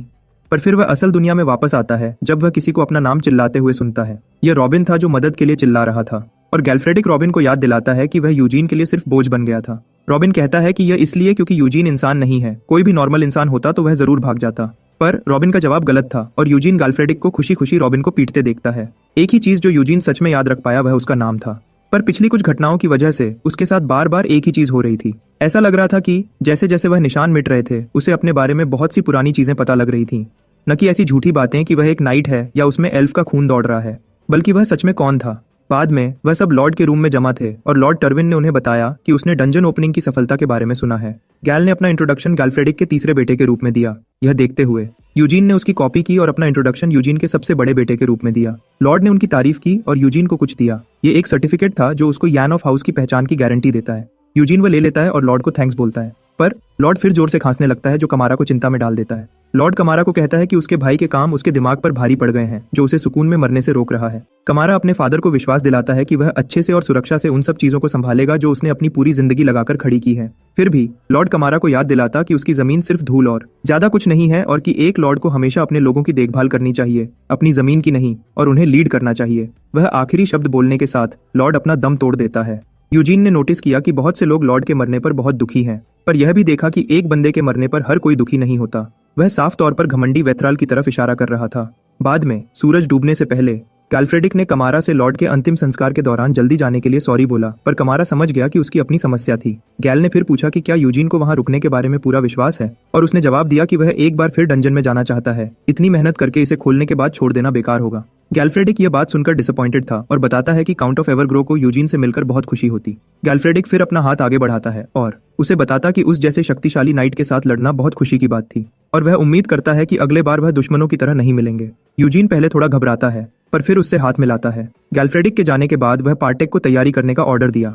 फेलेड यह बात सुनकर पार्टेक से पूछता है कि वह क्यों जा रहे हैं जब यूजीन ने अभी अभी कहा कि वह यहाँ रुकने वाला है। पार्टेक ने एक जवाब दिया कि नाइट्स को रूल के हिसाब से घोड़े की सवारी करनी चाहिए, तो वह ट्रेडिंग कंपनी जा रहे हैं यूजीन के लिए एक घोड़ा लाने के लिए और मॉन्स्टर के बाई प्रोडक्ट्स बेचने। फेल्ड को यह बात समझ आ जाती है और कहता है कि वह हमेशा यूजीन के सर्वेंट के रूप में उसकी मदद करेगा, पर यूजीन फेल्ड को बताता है कि उसे कुछ समय तक फेल्ड की मदद की जरूरत नहीं पड़ेगी, जो फेल्ड को कंफ्यूज कर देता है। इससे पहले कि वह पूरी तरह इसका मतलब समझ पाता, उसने खुद को बड़े बॉक्सेस उठाते और मैरिन में काम करते हुआ पाता है। किंगडम ऑफ कहलर का सबसे बड़ा शहर। चीजों से भरे बॉक्सेस रखने के बाद सब बंदे देखने के लिए जमा होते हैं और रॉबिन ने गर्व से उन्हें बताता है कि यह चीजें डंजन की बाई प्रोडक्ट्स हैं जो यूजीन लाया था। लोग यूजीन को उस बंदे के रूप में पहचानते हैं जिसने डंजन में एक जिंदा ट्रोल का सिर उड़ा दिया था और वह उत्सुकता से अपने सामने पड़ी चीजों को पास से देखने लगे, जबकि उनके पीछे फेल्ड मेहनत से सब कुछ जमा करने में लगा हुआ था। पर उसने देखा कि यूजीन किसी से बात करने में काफी समय ले रहा था। कहीं और पालिन ट्रेडिंग कंपनी के बिलमोर यूजीन को मनाने की कोशिश कर रहा था कि वह लोग खुद उसके बाई प्रोडक्ट संभालने की जिम्मेदारी लेंगे। यूजीन को थोड़ा शक था जब पार्टेक ने बताया था कि वह एक अच्छी ट्रेडिंग कंपनी को जानता है, पर वह हैरान था कि पार्टेक ने उसे इतनी बड़ी कंपनी से मिलवाया है। उसे समझ आता है कि यह उसके जैसे इंसान के लिए कितना कीमती था जिसको इंसानों से मिलने की इतनी जानकारी नहीं थी। बिलमोर यूजीन को राजी करने की कोशिश कर रहा था, पर अचानक किसी ने गुस्से से दरवाजा खोल दिया, बिलमोर को पीटते हुए और पूछते हुए कि यूजीन कौन था। दोनों आदमियों को शॉक करते हुए पार्टेक ने यूजीन को कहा कि चीजें खराब हो सकती हैं, जो उसे कंफ्यूज कर गया। पार्टेक ने बताया कि वह आदमी एक सेक्रेटरी था जो पालिन ट्रेडिंग कंपनी के मैनेजर के अंडर काम करता है, मतलब वह बिलमोर से ज्यादा पावर रखता है और शायद बाई प्रोडक्ट्स को कम प्राइस पे खरीदने आया है। पार्टेक ने यूजीन को बताया कि वह बहुत सावधानी से उसका काम करवाएगा अगर वह ट्रेडिंग के लिए एक अच्छा साथी चाहता है, जिससे यूजीन थोड़ा खफा लगता है। बिलमोर उस आदमी को ग्रेल के नाम से पुकारता है और उसे बताता है कि वह पहले से यूजीन का काम देख रहा है, पर ग्रेल बिलमोर को कहता है कि पीछे हट जाए और ऐसे बंदे से पंगा न ले जिससे वह जीत नहीं सकता। ग्रेल ने फिर कहा कि हर जगह यूजीन के बारे में काफी बातें हो रही थीं। वह नाइट जिसने टर्विन के इलाके में अपने हाथों से एक ट्रोल का सिर फाड़ दिया था और कि वह डंजन बाई प्रोडक्ट्स की एक पूरी चित्रण साथ लाया था। पर असल में ग्रेल विश्वास करता था कि यह झूठी अफवाहें थीं। एक नए नाइट की साजिश लगती है अपनी चीजों की कीमत बढ़ाने के लिए। ग्रेल आगे बढ़ता है, कहते हुए कि पेलिन ट्रेडिंग कंपनी का मैनेजर खुद यूजीन के साथ कॉन्ट्रैक्ट साइन करना चाहता था और कहता है कि वह इस जगह को छोड़कर उसके साथ चले। ग्रेल सोच रहा था कि यूजीन बस एक बुद्धू था जो सिर्फ शक्ति को समझता था और वह उसे कीमत बढ़ाना चाहता था, पर अचानक ग्रेल को एक अजीब सा दबाव फील हुआ, जैसे यूजीन उसे घूर रहा था। डर के मारे ग्रेल जल्दी से अपनी टोन बदलता है और सम्मान से यूजीन से अपना इंट्रोडक्शन देता है, बताते हुए कि यह एक अच्छा चांस था। यूजीन पूछता कि वह किस तरह के चांस की बात कर रहा था। ग्रेल अब लड़खड़ाते हुए बताता है कि यह बाय प्रोडक्ट्स को अच्छी कीमत में बेचने का चांस था क्योंकि डेप्यूटी मैनेजर खुद डील करेगा, पर यूजीन उसकी बात नहीं मानता और ज्यादा गुस्से भरी नजरों से उसे देखता है।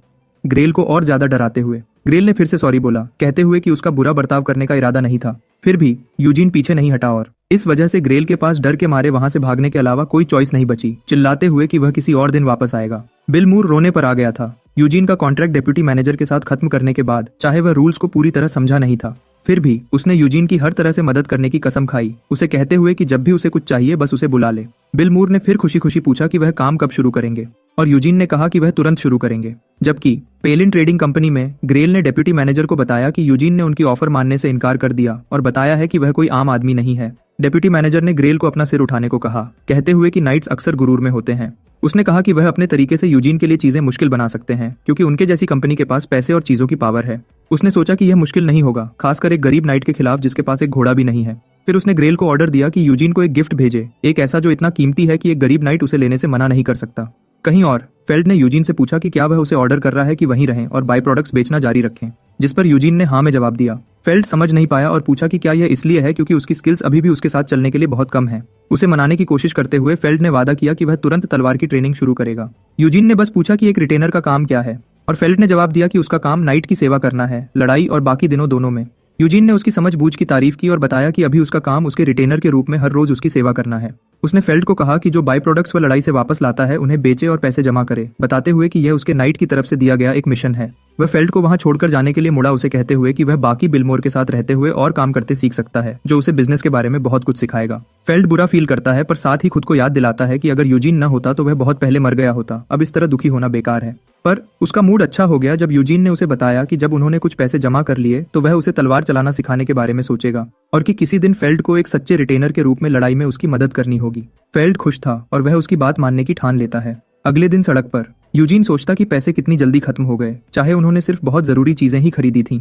मिरियन रोती है जब वह खाली पाउच को देखती है और कहती है कि उसका पर्स इतना खाली है, यह देखकर उसका दिल भी खाली हो गया है। जबकि मिरियन नाटक कर रही थी, यूजीन पास में कुछ देखता है, चमकते हुए कवच का एक सेट। पार्टेक ने उसे बताया कि यह प्लेट आर्मर है, हर नाइट का एक सपना। जब यूजीन ने पूछा कि क्या यह महंगा है, पार्टेक बताता है कि यह सिर्फ महंगा नहीं है, अमीर नाइट्स भी अक्सर ऐसा कवच अपनी पीढ़ियों में आगे भेजते हैं जो इसे बहुत कीमती बनाता है। जब यूजीन कवच को घूर रहा था, रॉबिन ने अचानक उसका नाम चिल्लाया और फुल स्पीड से उनकी तरफ भागा, उन्हें बताते हुए कि एक विशाल मॉन्स्टर मैरिन के बाहर प्रकट हुआ है। रॉबिन बताता है कि मारिन के पूर्वी जंगलों से रोमर्स निकलकर शहर की तरफ आ रहे थे और यहाँ के सोल्जर्स मुश्किल से उन्हें रोक पा रहे थे। पार्टेक कहता है कि उन्हें जाकर रोमर्स से लड़ना चाहिए, पर यूजीन पूछता है क्यों। रॉबिन नाटक करते हुए कहता है कि ये डंजन्स के उलट है, जैसे डंजन्स का कोई मालिक होता है और उसकी फीस होती है, रोमर हंट्स बिल्कुल फ्री हैं। मारिन एक बड़ा शहर होने के नाते एक परफेक्ट जगह है मॉन्स्टर्स से पाई गई चीजें और डंजन्स के लूट को ज्यादा कीमत पर बेचने की बिना किसी टैक्स के। रॉबिन चिल्लाता है कि इसका मतलब है पैसों का एक बड़ा ढेर, और बिना कुछ सोचे यूजीन कहता है कि उन्हें जाना चाहिए क्योंकि इसमें सोचने की कोई जरूरत नहीं। अचानक कोई उन्हें रोकता है। ये ग्रेल था, उसका सांस फूला हुआ था और वो अपने साथ एक घोड़ा लाया था। ग्रेल गर्व से बताता है कि डेप्यूटी मैनेजर ने एक बड़ा घोड़ा उसके लिए गिफ्ट के तौर पर भेजा है। वो बताता है कि घोड़े के रेशम जैसे चमकते काले बाल हैं, स्ट्रॉन्ग मसल्स हैं और यह एक थरोब्रेड है जो कि घोड़ों की सबसे अच्छी रेस में से एक मानी जाती है। यूजीन पूछता है कि क्या डेप्यूटी मैनेजर ने सच में यह उससे दिया है। यूजीन की भयानक नजर से डरते हुए ग्रेल हाँ में जवाब देता है और विश्वास दिलाता है कि यह सिर्फ एक गिफ्ट है बिना किसी कीमत के। यूजीन घोड़े की तरफ भागता है जो उससे मिलकर खुश लगता है। फिर वो किसी हीरो की तरह घोड़े पर चढ़ता है और ग्रेल को कहता है कि वो डेप्यूटी मैनेजर को गिफ्ट के लिए थैंक्स बोले, फिर पैसे कमाने के लिए वहां से चला जाता है। रॉबिन पार्टेक को कहता है कि यूजीन पहले से ही जा चुका है और पूछता है कि वो क्या करें। पार्टेक सवाल से गुस्सा होते हुए उस पर चिल्लाता है कि यूजीन के पीछे भागो, ग्रेल को पीछे छोड़कर जो हैरान खड़ा है। कुछ पल बाद मारिन शहर के जंगल में गॉब्लिन्स एक इंसान की लाश खा रहे थे जब वो एक घोड़े की आवाज सुनते हैं। इससे पहले कि वो कुछ समझ पाते, उनके सर उनके शरीर से अलग हो जाते हैं। मिरियन नोट करती है कि रोमर्स की संख्या बहुत बड़ी है क्योंकि वो बहुत पीछे से भी उन्हें देख सकते थे। वो सोचती है कि शायद ज्यादातर मारिन के नाइट्स मारे गए हैं, पर यूजीन कहता है कि यह अच्छी बात है, उसे वैसे भी लूट शेयर करना पसंद नहीं। कुछ पल बाद यूजीन उधर पहुंचता है और देखता है कि सोल्जर्स रोमर्स से लड़ने के लिए अपनी पूरी कोशिश कर रहे हैं, जबकि नाइट ऑर्क्स से घिरा हुआ है। नाइट गर्व के साथ ऑर्क्स पर चिल्लाता है कि वो आगे नहीं बढ़ सकते जब तक वो उसे मार नहीं देते, पर जैसे ही ऑर्क्स गुस्से से पास आते हैं, उसका घोड़ा डर के मारे खड़ा हो जाता है और उसे जमीन पर फेंककर भाग जाता है। नाइट अभी भी अपना सम्मान बनाए रखने की कोशिश करता है, अपना इंट्रोडक्शन माद्रिका के रूप में देता है, पर उसका कॉन्फिडेंस हिल जाता है जब एक ऑर्क उसके सामने जमीन तोड़ देता है। वो ऑर्क्स को अपने टुकड़े करने के लिए तैयार खड़ा देखता है। जैसे ही वो उसे खत्म करने के लिए आगे बढ़ते हैं, माद्रिका चिल्लाता है और डर से मदद मांगता है, पर किस्मत से यूजीन ठीक समय पर एक हथियार ऑर्क की तरफ फेंकता है और उसका सर फाड़ देता है। यूजीन आगे बढ़ता है और एक ही बार में माद्रिका को घेरने वाले ऑर्क्स को काट देता है और उसे कुछ ही पल में बचा लेता है। हैरान, माद्रिका उसका नाम पूछता है। आने वाले ऑर्क को देखे बिना यूजीन अपनी तलवार उठाता है और उसे फेंकता है। ऑर्क को तुरंत मार देता है। माद्रिका एक बार फिर इम्प्रेस्ड हो जाता है, पर यूजीन पूछता है कि क्या उस पल में उसका नाम सच में मैटर करता है, कहते हुए कि अगर माद्रिका मर गया होता तो यह उसका नाम जानने का कोई फायदा ना होता। जैसे ही रोमर्स उनकी तरफ बढ़ते हैं, माद्रिका जल्दी से खड़ा होता है, अपनी तलवार निकालता है और चिल्लाता है कि जब वो उस नरक से निकल जाएंगे तो वो उसका नाम दोबारा पूछेगा। बाद में सब मॉन्स्टर्स को सफलता से खत्म करने के बाद माद्रिका सबको बताता है कि सैकड़ों गॉब्लिन्स चींटियों की तरह शहर में घुस आए थे, पर वो आखिर तक लड़ते रहे और सबसे मुश्किल समय पर एक नाइट प्रकट हुआ जो गॉब्लिन्स को बिना किसी झिझक के मारता रहा, पूरी जान लगाकर लड़ता रहा और मारिन की सुरक्षा करता रहा। शहर के लोग उसकी इतनी लंबी कहानी सुनकर तंग आ चुके थे और पूछते हैं कि नाइट कौन था। माद्रिका बताता है कि वो जान यूजीन था। नाम सुनकर भीड़ की उत्सुकता बढ़ जाती है। उन्हें यूजीन याद आता है उस नाइट के रूप में जिसने टर्विन के इलाके में डंजन क्लियर किया था। सब लोग यूजीन का नाम चिल्लाने लगते हैं, उसे एक हीरो मानते हुए और उसकी तारीफ करते हुए। लुइस पेलिन, मारिन का मेयर और पालन ट्रेडिंग कंपनी का पुराना रिप्रेजेंटेटिव, यूजीन के लिए शहर के लोगों का प्यार देखता है और अपनी ग्रैंड डॉटर प्रोसिलिया को, जो कंपनी की डेप्यूटी मैनेजर है, सच्चाई बताता है कि जितना यूजीन को लोग जानेंगे उसे कंट्रोल करना उतना ही मुश्किल होगा। वो उससे पूछता है कि क्या यूजीन को इस तरह छोड़ना सच में सही है। प्रोसिलिया लुइस को विश्वास दिलाती है कि सब कुछ कंट्रोल में है। असल में वो चाहती है कि यूजीन का नाम बनता रहे, क्योंकि कोई जितना ऊपर जाता है उतना ही ज्यादा गिरने का डर होता है। फिर वो लुइस से पूछती है कि क्या वो यूजीन के साथ यात्रा करने वाले बच्चे के बारे में जानता है। वो पूछता है कि क्या वो फेल्ड की बात कर रही है जो उनकी कंपनी को बाई प्रोडक्ट्स बेच रहा है। वो हाँ कहती है और बताती है कि उसे अपनी जांच से पता चला है कि फेल्ड टर्विन परिवार का एक सदस्य है। वो कहती है कि लगता है यूजीन बिजनेस की मदद से पैसे कमाने की कोशिश कर रहा है और इस काम के लिए फेल्ड को यूज कर रहा है। अगर वो दोनों को अपनी मुट्ठी में कर लेते हैं तो यह टर्विन के बनने वाले लॉर्ड के साथ ताल्लुक बनाने में मदद कर सकता है। लुइस प्रोसिलिया के प्लान से इम्प्रेस्ड है और रियलाइज करता है कि वो उसका इरादा एक ऐसे नाइट की लॉयल्टी खरीदना है जो एक रॉयल परिवार के बेटे को ट्रेन कर रहा है। वो यूजीन को एक गिफ्ट भेजने का सोचता है और अपना असली इरादा छुपाने के लिए सबसे कहेगा कि मेयर होने के नाते उसका काम है कि शहर को बचाने वाले हीरो को रिवॉर्ड दे। लुइस प्रोसिलिया को बताता है कि वो उसे भी सामने लाएगा और उसे इसका अच्छा फायदा उठाने को कहता है, जिसे वो गर्व से मानती है और थैंक्स बोलती है। उस रात बाद में प्रोसिलिया के घर में वो सुकून से अपनी चाय पीती है और सब चीजों के बारे में सोचती है कि जो लोग प्यासे होते हैं वो पानी के किनारे आ जाते हैं। एक व्यापारी के रूप में सिर्फ एक ही काम है। वो स्माइल करती है, प्यास लगने से पहले ही एक कुआं खोदने का प्लान बनाते हुए, इंतजार करते हुए जब तक यूजीन बिना किसी झिझक या शक के उसे पी ले। जो वो नहीं जानती वो यह है कि यूजीन पानी नहीं बल्कि खून पीता है। तभी उसके गेस्ट रूम का दरवाजा खुलता है और वो अपने गेस्ट का एक स्माइल के साथ स्वागत करती है। वो यूजीन को मारिन का हीरो कहती है, उसे खुश करने की उम्मीद करते हुए, पर यूजीन बिना किसी एक्सप्रेशन के कहता है कि वो उसको थैंक्स करने आया है। वो पूछता है कि क्या वो पालन ट्रेडिंग कंपनी की मालिक है, जिस पर वो हाँ कहती है और उसे बैठने को कहती है। जैसे ही वो उसे देखती है वो नोट करती है कि वो न सिर्फ सुंदर है बल्कि भयानक भी है। एक नाइट जो सिर्फ अपने हाथों से एक ट्रोल का सर काट सकता है। वो हर नाइट से अलग था जिससे वो पहले मिली थी। वो उसके द्वारा पहने गए कवच की तारीफ करती है जो लुइस का दिया हुआ गिफ्ट है और उसे बताती है कि यह मारिन की सबसे अच्छी दुकान से बनवाया गया था। वो बताती है कि यह सबसे सख्त लोहे और ओगर की हड्डी से बनाया गया है, जिससे इसे इतनी शक्ति मिलती है कि एक ड्रैगन को भी इसे काटने में दिक्कत होगी। वो उससे पूछती है कि ये कैसा लग रहा है। वो कहता है कि वो जब वो अगले डंजन में जाएगा तो ही इसकी शक्ति देख पाएगा। और सब गिफ्ट्स के लिए थैंक्स बोलते हुए सोचता है उन्होंने उसके लोगों का भी अच्छा ख्याल रखा है। पर वो ये भी कहता है कि उसने इतने सारे गिफ्ट्स की उम्मीद नहीं की थी। वो उसकी बेवकूफ़ी पर हंसती है और अपना असली काम बताने ही वाली होती है कि यूजीन खड़ा हो जाता है इससे पहले कि वो अपनी बात पूरी कर पाए। वो उसे कहता है कि उसे बहुत से काम हैं, इसलिए अब वो जा रहा है। चौंकते हुए वो पूछती है कि क्या वो अभी से जा रहा है। जैन यूजीन पीछे मुड़ता है और उसे कहता है कि वो मारिन में दोबारा रुकने जरूर आएगा जब टर्विन का डंजन पूरा क्लियर हो जाएगा। वो उसे बस इतना ही कहता है। उसे और चिढ़ाने के लिए वो कहता है कि उसका कॉन्ट्रैक्ट सिर्फ डंजन से लाई गई चीजें बेचने का है और ये उनकी आखिरी मीटिंग होगी। वो अब से माना क्रिस्टल्स जमा करने पर ध्यान देना चाहता है। शॉक्ड प्रोसिलिया चिल्लाती है और यूजीन को वहीं रुकने का कहती है। वो पूछती है कि क्या सच में उनके बीच बात करने के लिए कुछ भी नहीं है, पर वो मुड़ता है और पूछता है कि वो कहना क्या चाहती है। वो उस पर मासूम बनने का नाटक करने का इल्जाम लगाती है और कहती है कि ऐसे बर्ताव की एक हद है। वो उसे याद दिलाती है कि उन्होंने उसे मारिन का सबसे महंगा कवच गिफ्ट किया है, एक महंगा घोड़ा, रहने के लिए उनका सबसे अच्छा होटल और स्वादिष्ट खाना। वो कहती है कि जो चीजें उसने बेची वो उन सर्विसेज की आधी कीमत चुकाने के लिए भी काफी नहीं थे।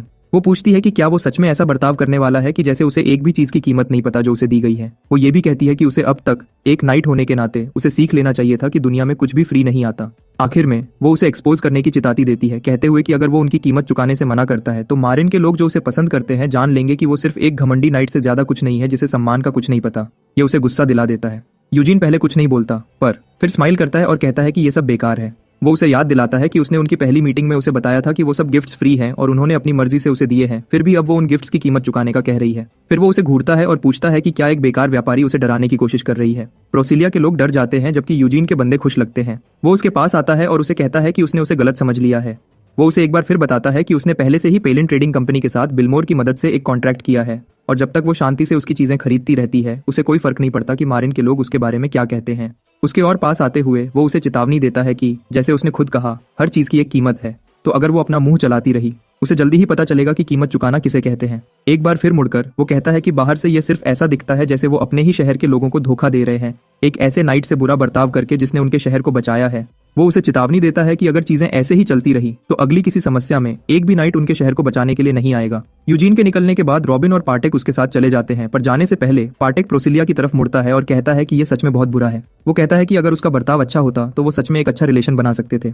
डर और एम्बैरेसमेंट से प्रोसिलिया फिर से यूजीन को रुकने का कहती है। वो उसके सामने झुकती है और दिल से सॉरी बोलती है, मानते हुए कि उसका बर्ताव गलत था। वो मानती है कि ज्यादा फायदा पाने की कोशिश में उसने यूजीन को गलत समझ लिया था और अपने रिलेशनशिप को फिर से शुरू करने को कहती है। वो बताती है कि वो बिलमोर के साथ किए गए कॉन्ट्रैक्ट को खुद संभालेगी, पर उस कॉन्ट्रैक्ट में कुछ और भी डालना चाहती है और वादा करती है कि उसके लिए चिंता करने के लिए कुछ नहीं होगा। प्रोसिलिया ऐसे बहुत से नाइट्स से मिली थी जो महंगी और लग्जरी चीजों के लालच में आकर उनके जाल में फंस गए थे। ज्यादातर नाइट्स बुद्धू थे जो नाम और पैसों का पीछा करते थे, पर उसे समझ आ चुकी है कि यूजीन अलग है तो उसके साथ खेलना बहुत खतरनाक हो सकता है। वो खुद को ऐसा बर्ताव करने पर बुरा भला कहती है और अब समझती है कि उसे ऐसी फीलिंग्स क्यों आ रही थी कि वो उसे जाने नहीं दे सकती। किस्मत से उसके लिए यूजीन बैठ जाता है, कम से कम उसकी एक बात सुनने के लिए मान जाता है, पर चेतावनी देता है कि इस दफा कुछ गलत नहीं होना चाहिए। वो थोड़ा अच्छा फील करती है और उसकी दया के लिए थैंक्स बोलती है। बाद में यूजीन और उसके बंदे दोबारा अपनी यात्रा पर थे। मिरियन उसके नए कपड़ों को देखती है और जोर से कहती है कि वो पूरी दुनिया में सबसे कूल है, जबकि यूजीन उस पर ज्यादा ध्यान नहीं देता। पार्टेक उसे कहता है कि उसने एक बहुत अच्छा कॉन्ट्रैक्ट किया है और बताता है कि पालिन ट्रेडिंग कंपनी इतनी बड़ी और जानी मानी कंपनी है कि इसे इग्नोर नहीं किया जा सकता।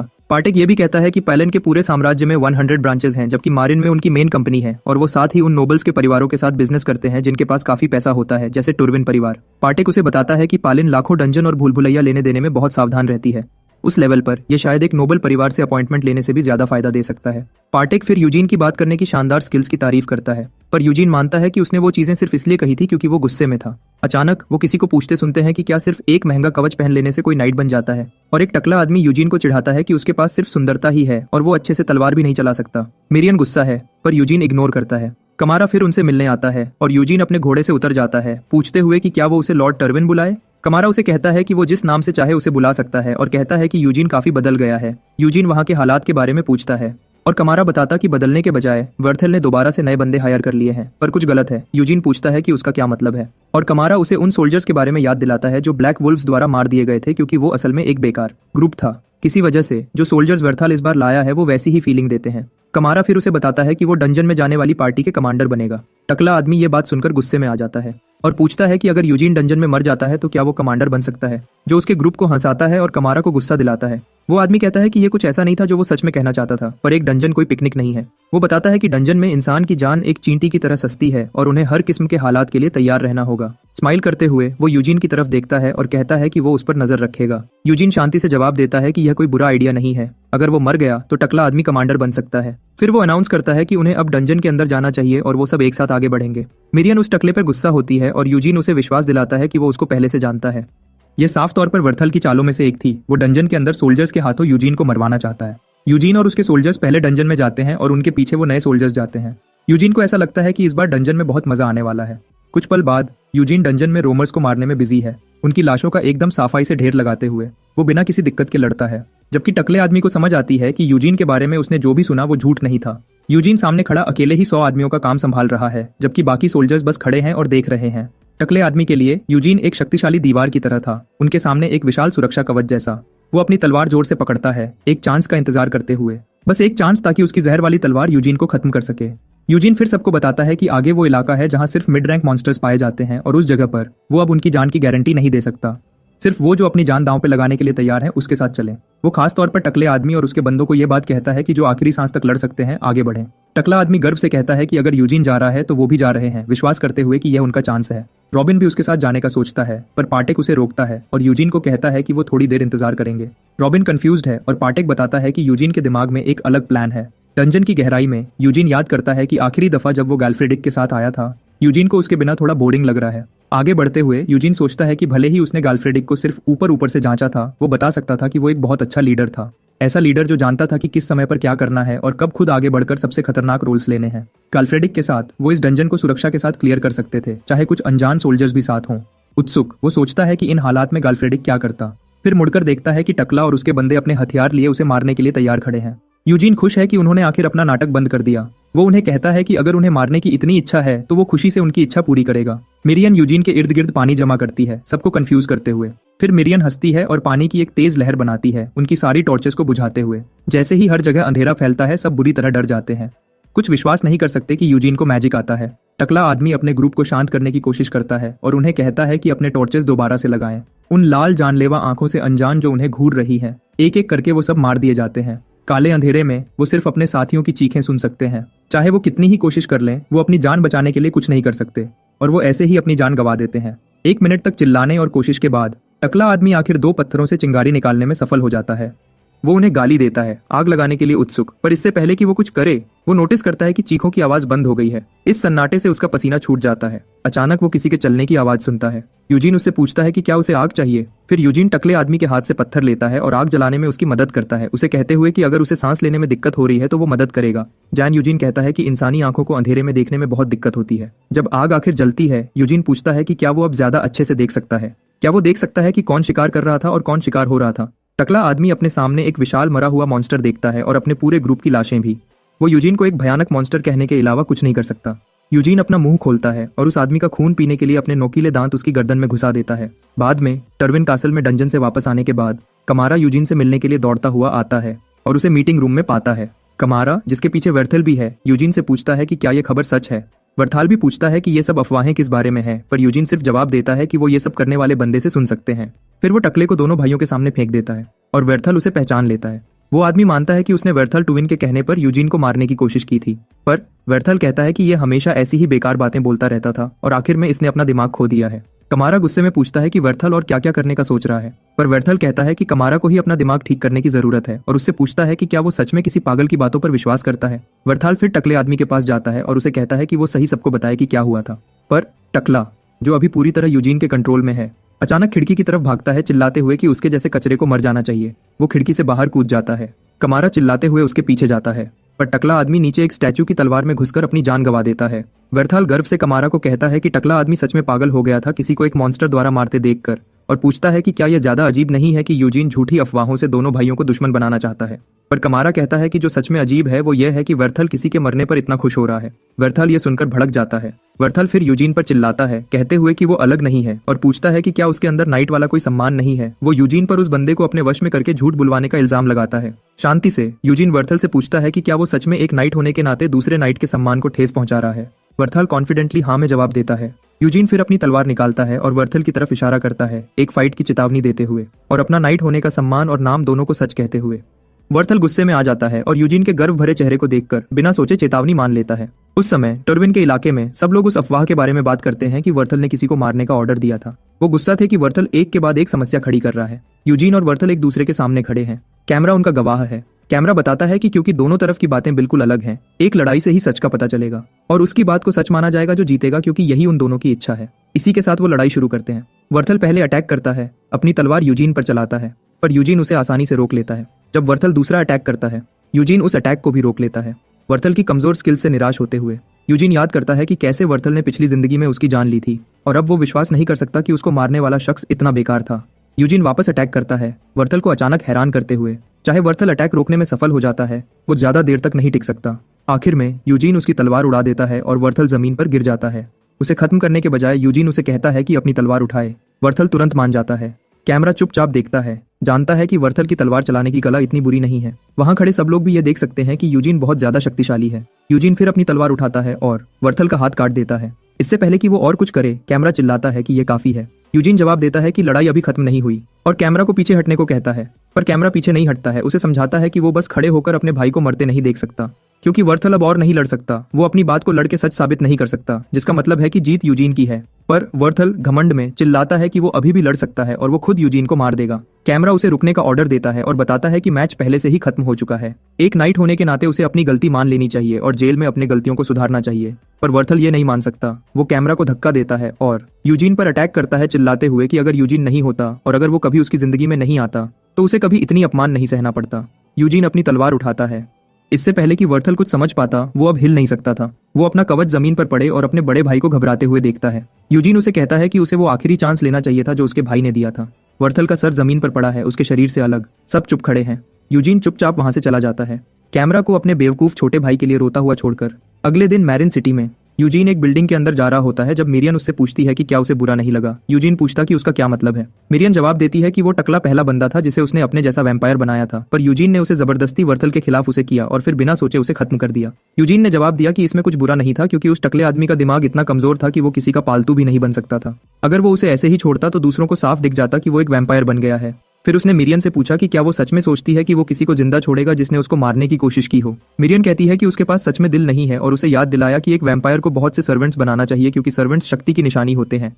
पर यूजीन ने कहा कि उसे उनकी जरूरत नहीं है। जैसे ही वो कमरे के दरवाजे की तरफ बढ़ता है, वो सोचता है कि कमजोर लोगों को पालतू बनाना सिर्फ समस्या लाएगा, क्योंकि उनके पीछे की सफाई करने का बोझ उनकी कीमत से ज्यादा है। जैसे ही वो दरवाजा खोलता है, वो किसी को गाल्फ्रेडिक का नाम लेते सुनते हैं। बिलमोर प्रोसिलिया को बता रहा था कि बहुत हलचल मची हुई है और 2 हफ्ते हो गए हैं जब से गाल्फ्रेडिक भूल भुलैया में गया है। दोनों चौंक जाते हैं जब वो यूजीन को वहां खड़े देखते हैं। बिलमोर उसका स्वागत करने के लिए भागता है, पर यूजीन उसे इग्नोर करता है और सीधा प्रोसिलिया से पूछता है कि गाल्फ्रेडिक को क्या हुआ है, जो उसे डरा देता है।